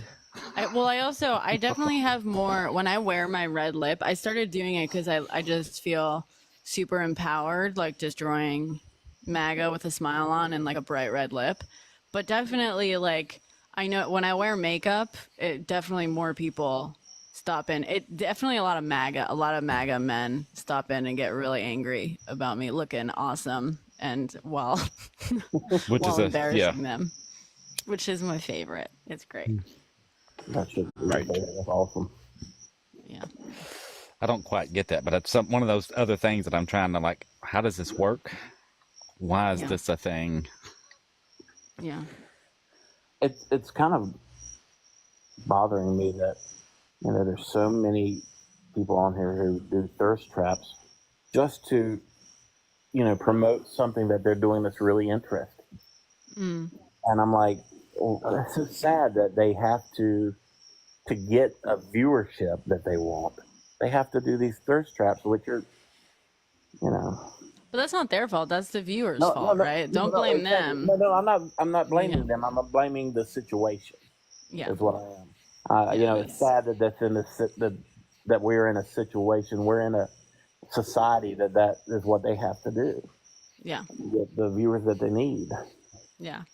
I will say it's funny. I got I was gonna make a post about this. Maybe I'll probably just post it on Threads. But so I had this video that did pretty well. Not like hugely well a while back, where it was like late night, and I was like in bed. I basically, I have kind of wavy curly hair, so at night I put it up in with pineappling, whatever, because it just like protects the waves, so they look nice the next day.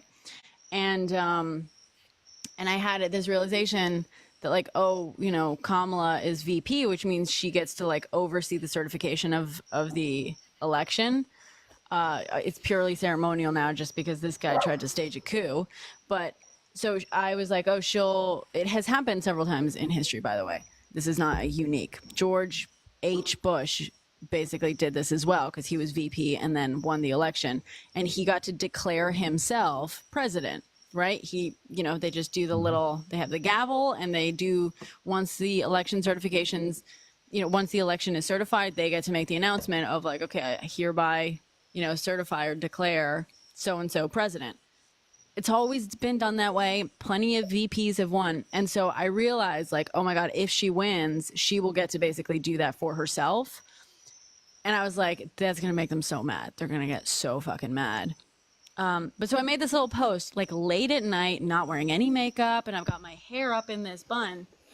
And it did fine on TikTok and stuff, you know, and got in front of the right eyes and whatnot. But on Instagram, it triggered MAGA so bad that like now weeks later, I'm still getting comments from them all the time. But by far the most comments that they're doing is like insulting me for how I look. And like, oh, you couldn't even brush your hair. You couldn't even comb your hair. Like, your hair is a mess. Who the fuck are you to talk? Like, all they're doing is insulting my looks, which is funny to me because I'm like, oh, it's so fucking clear that you've never seen a woman get ready for bed. Like, you guys are telling on yourselves, firstly. Never seen a woman in bed, huh? Okay. Yeah. Didn't think so. But it's just like, that's what they go to. You know what I mean? Like, that's the initial thing. Like, as if I didn't see myself, right? But I'm perfectly comfortable to post from, and the lights are off. You can fucking tell I'm in bed, and it's like, it's so weird that they think, you know, I don't know. It's just so Yeah, fucking you should go to funny. bed all like you're going to go out to a big thing or something. You know. Yeah, They want to go back to a time where women would wake up early so they could put their face on so their husband would never see them without their makeup. Yeah. Do you watch Marvelous Mrs. Maisel too? Yeah, I saw that on there, but I also I'd seen it before. Yeah. And my mom used to tell me about, you know, that was what they were told. You know, never let them see you without their makeup because it might make them not like you. Which is awful. Yeah, it is awful. Ugh. But yeah. Maybe you should do the earrings again. With the earrings again? Wait, what? Yeah, the tampon earrings. I think that brought in extra people. That did. That did bring in extra people. Oh shit! What happened? What to my did it get tampon up to earrings? that night? Like 200 people? Oh, quite possibly, yeah. It was on up there. I posted on my alt account a clip from that. I should wear where are my tampon earrings? And there was so many people just asking, you know, is that what that is? Am I seeing this? Are you serious? I mean, they didn't get in the box, but the comments were definitely rolling through. Yeah, which is true, which is what gets a lot of MAGA in there. Yeah, like some, what do they call it? Clickbait? Yeah. Some clickbait? God, I hate that. Yeah. But maybe I should like get all dolled up and then hang some tampons on my ears again. Hold on one sec. Whatever works.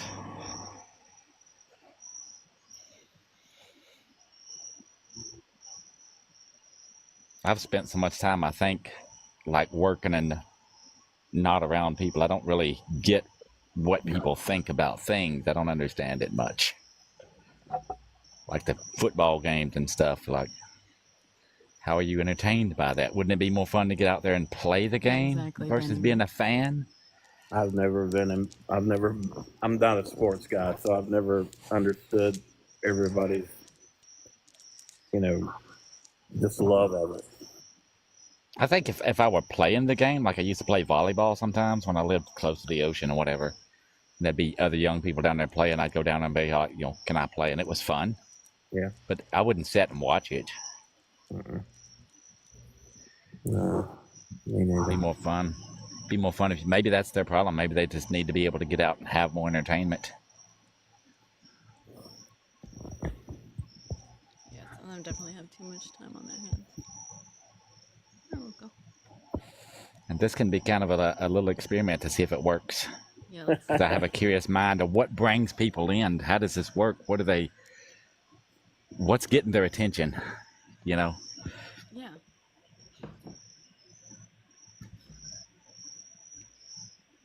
And a lot of people come in and they're like scrolling by and then they stop just to talk about your shelves in the background.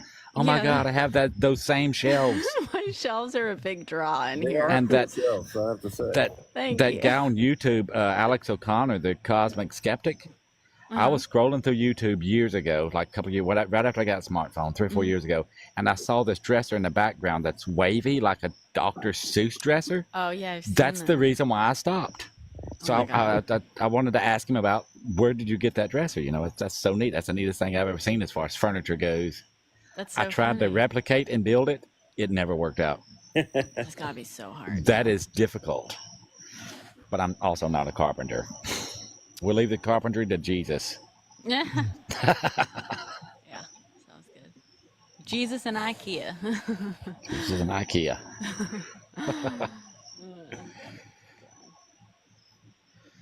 I bet you could find that. I've seen a dresser like that. Well, I've found some. My daughter found one at a resale shop or whatever that's Oh, cool. made to kind of look like that, but it's not the same. The dressers are not twisted. It's just made to look like that, but it's not really a twisted piece of furniture. Oh, okay. Twisted, but was it just truly wavy, or was it like actually like turning? Or? It's twisted and wavy, Oh. and still works. He gave me a long message about he found it somewhere in one of the attics or whatever, and just Interesting. ain't no telling how many subscribers and how many followers he got just because of that dresser. I'm sure it was a lot. Is it this one? Or what kind of twisty? No, his is different. But it's like a... It's it's bent and twisted at the same time. It's just, I don't know, it looks just like something what you'd see in one of those kids, what's his name, Dr. Seuss things. Yeah, Dr. Seuss, yeah. Now I want to find it. Now I want to find something like it. Yeah, it's so neat. And I can imagine the person that built that putting a lot of time in it. Yeah. Because when the drawers open, they don't just come straight out. They have to turn as they're being opened.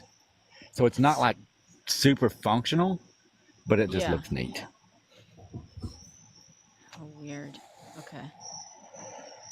I believe he done a video on just that dresser. Really? Yeah. Damn, now I have to see this video. It's been years ago. The Cosmic Skeptic. Alex O'Connell. I don't remember if he's Scottish or British. Skeptic dresser.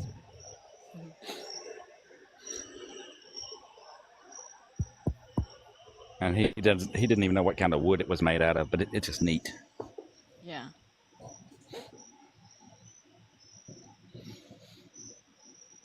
Okay.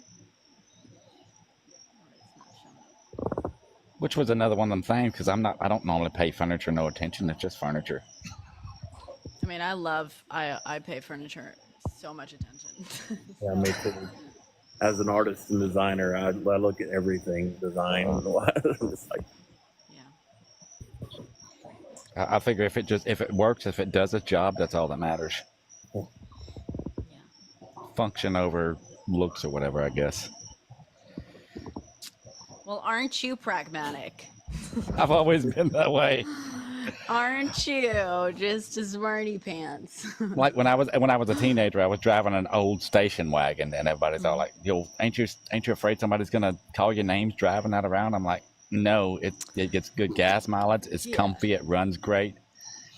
You know, I know it's bent up and Yeah. I mean, I not will something say, somebody would want." we were kind of talking about this the other day, like in totally different thing. Like in the film industry, there's a lot of like gearheads, and I'm just like, as long as it fucking does its job, I'm happy with it. But that's very much like work tools, right? Like certain tools. But in my home, I also want to like curate it. Like everything obviously has functionality, but I also, in that functionality, I like certain design. I still want to be able to, I want to like what it looks like, because in my home, it's like, I'm staring at the wall most of the time, right? Like 90% of the day, I'm sitting somewhere in this apartment staring in the direction of something. So I want it to look nice somewhat, but yeah, I want it to work. When during the COVID, when I wasn't going out anywhere, I started thinking, I was like, man, why even put something up in my house, or why even do this in my house? And I thought, because I want to see it. You know, it's like nobody's coming over to see it. And then I was like, no, I want it to look the way I want it to look, because I like it. Yeah, exactly. Yeah. I will say, I think about how my apartment looks now too, in a slightly different way, in that, like, because it's on camera so much now, you know, I'm like now very conscious of like what my phone is capturing when I'm like filming on it or like live streaming. I mean, and to say that, like, I say that, but I'm also like not.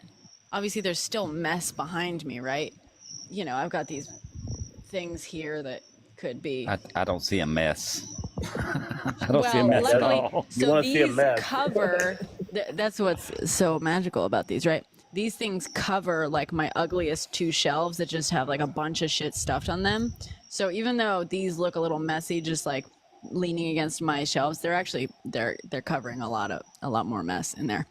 But you know, I just, and also like in my living room and stuff, because I sometimes live stream in my living room, or when I point the camera towards the TV and like you can see my bedroom and stuff, like I often leave it quite messy, but I'm a little bit more conscious at points of like what my apartment like actually looks like now, and it's just it's just interesting how it's I have, Zoom meetings a lot since I work remotely.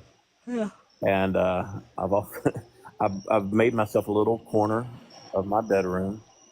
That's where I, do everything. That's where my little office is, and the camera shoots out the window behind me, and I'm like, it looks so nice and put together there. I was like, man, if they could see the rest of my house. Yeah. Yeah, that's so true.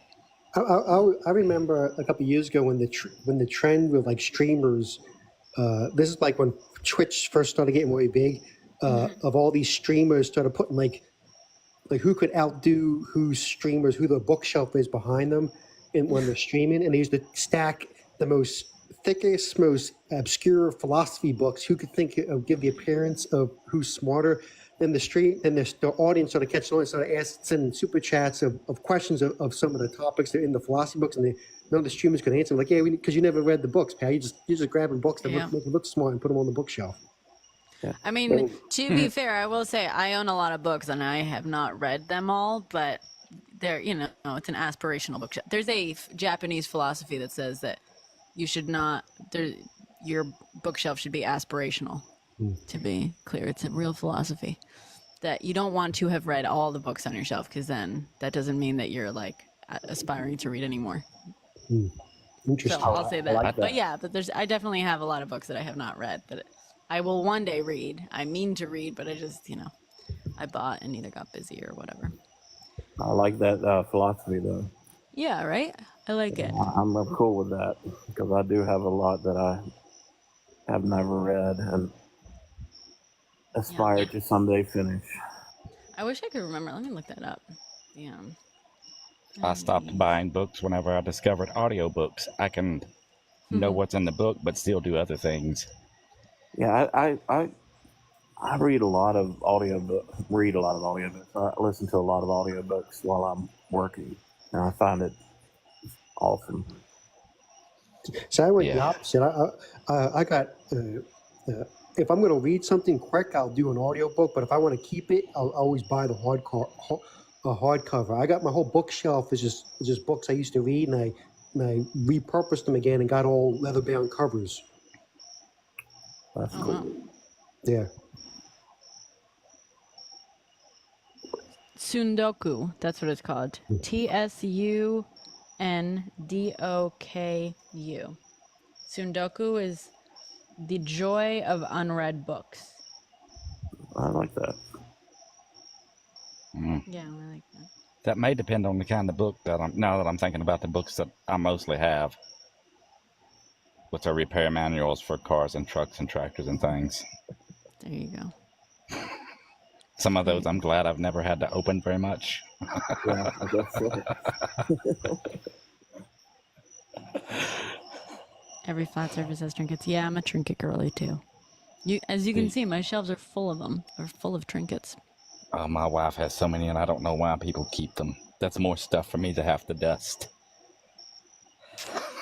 I mean, I don't like it.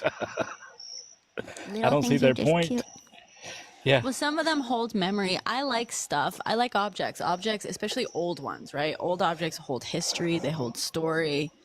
And I like them too because, like, I wonder if part of it is because, with ADHD, like, we have, like, our memory works in interesting ways and stuff. And I like objects because, like, because I can literally, they're like personified memories on a shelf, right? And stories on a shelf where someone can pick something up off my shelf and be like, this is cool. And I'll have a story for it. Yeah. But without that thing there on that shelf, it would never come up. And I would never be forced to tell it. I would never be forced to remember it. And that would very quickly just like fade into the noise that is like every other kind of jumbled up memory, right? But I think, I don't know, I think objects hold, I mean, you know, not all of them hold significance, but they can hold a lot of significance, and they can be great. They can hold story. And stuff, there's, and Like, memory. I guess I kind of do that, but with other stuff. Yeah. Like what? Like see this carburetor? This came off of a Ford 9N, one of the first tracks. You know, I kind of got that in the shop. There you go. Well, so It's just you I keep them in yeah. drawers. They're not in the house where I have to dust them. Right, but you have the shop to put them. So there you go. Yeah. So you do the exact same thing. You just do it in a different spot. Yeah, it's in the different, and I don't have to dust and clean around it. They're all in Right. boxes. Right. It's cool though. My godson came over the other day, and he's his mid-20s. Mm. And he was looking at all my little things that I had, and he's like, "What is this?" And he picked it up. He goes, "Is this a rock?" And I was like, "No, this is petrified wood." And it came from the petrified forest, and it was my great aunt and her husband took a bread truck, turned it in. This is back in the 50s or early 60s. Wow. Turned it into a camper and drove it across the country 3 times. And they got it from there. And so I ended up with it. And, I had that's exactly what you were saying. I had that whole story to tell, not just about the petrified rock or petrified wood, but about my aunt and their, what they did. And then he was fascinated by it. And I was like, that's awesome. Yeah. And I think my grandmother used to do it. My grandmother was so much better at this, at trinket collecting. I mean, she's long passed away, but I recognize my trinket collecting, and I do try to be careful and try to be very measured about it, to be clear. But like I try to only collect trinkets that have a specific memory to me, not just because they're random, like cool and stuff. But I do that too sometimes. But whatever. But like I try, like all my artwork is given to me, has mostly been given to me by people I know personally, and but my grandmother she would travel a lot. She and my grandpa would travel a lot, and with their daughters and stuff, my mother included. And everywhere she went, she would pick up like some sort of trinket, and she would label it like every little thing she owned, and she owned so many of them. Like if you turned it upside down, it would have like a little sticker that said the location and date that she got it. Even stuff that she got like relatively locally, you know what I mean? She would put a sticker on every little thing that said exactly where she got it and when. And that's just like amazing, everything, every single thing. It's crazy. That's pretty amazing. Petrified wood, and it creaked down the road. Oh, that's cool. Fossils are pretty spectacular. Yeah. Well, it's getting kind of late for me. I'm going to head out. Okay, Rex. Well, And- thank you for hanging out. No problem. Same here. It's really nice to meet all of y'all. Yeah, likewise. Locally. It was Thank good talking to you guys. Yeah. Thank you for having me on. Thank you for coming up. Thank you for sharing your thoughts. I'm making it. I just finished this painting that I was drawing that I was working on. Oh, so, nice. I think I'm going to try and sleep. Oh, perfect. Great. right. We're the perfect body double then. I'll have to hear it. Perfect. Thank y'all. See ya. Good night. Good night. All right. More people I'm jelly of because I don't never get to sleep. How do people just go to sleep? I know, right? Good. Ay. Well, I guess we didn't get any more MAGA in here. No, I wonder what's up. Yeah. I'm kind of at the point where I'm like, I might just go try to find some of that TV to watch in the end. Yeah. I guess, right? I might try to watch one of those movies on the Netflix or something. Yeah. And also, don't forget. Yeah, but also my son's back home for the 2 weeks that he's in, so I'll probably visit with him for a while. Oh, cool. Okay, nice. All right. He mostly just plays video games the whole time he's here. Nice. What video games does he play? Like, Oh, does he have geez, one specifically? he's not.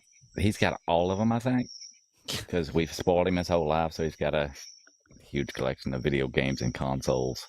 Oh wow. Oh And wow. now that he's got a job himself, we're constantly getting games in the mail because Nice. that's what he does when he's in his off time. Oh, that's cool. What's his favorite game though? Do you know?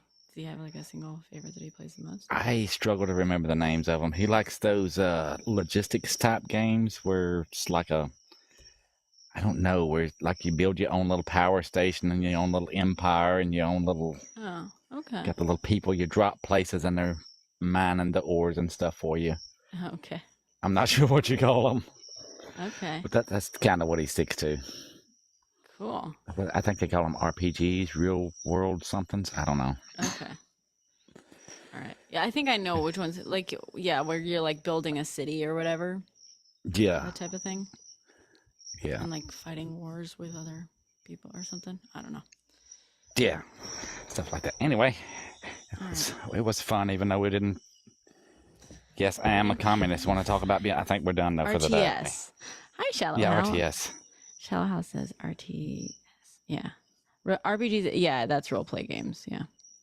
No, I get them all mixed up. Yeah. Anyway, y'all have a good night.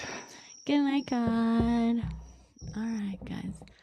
I'm gonna go. Yeah, I'm gonna go spend the rest of the evening with my pup.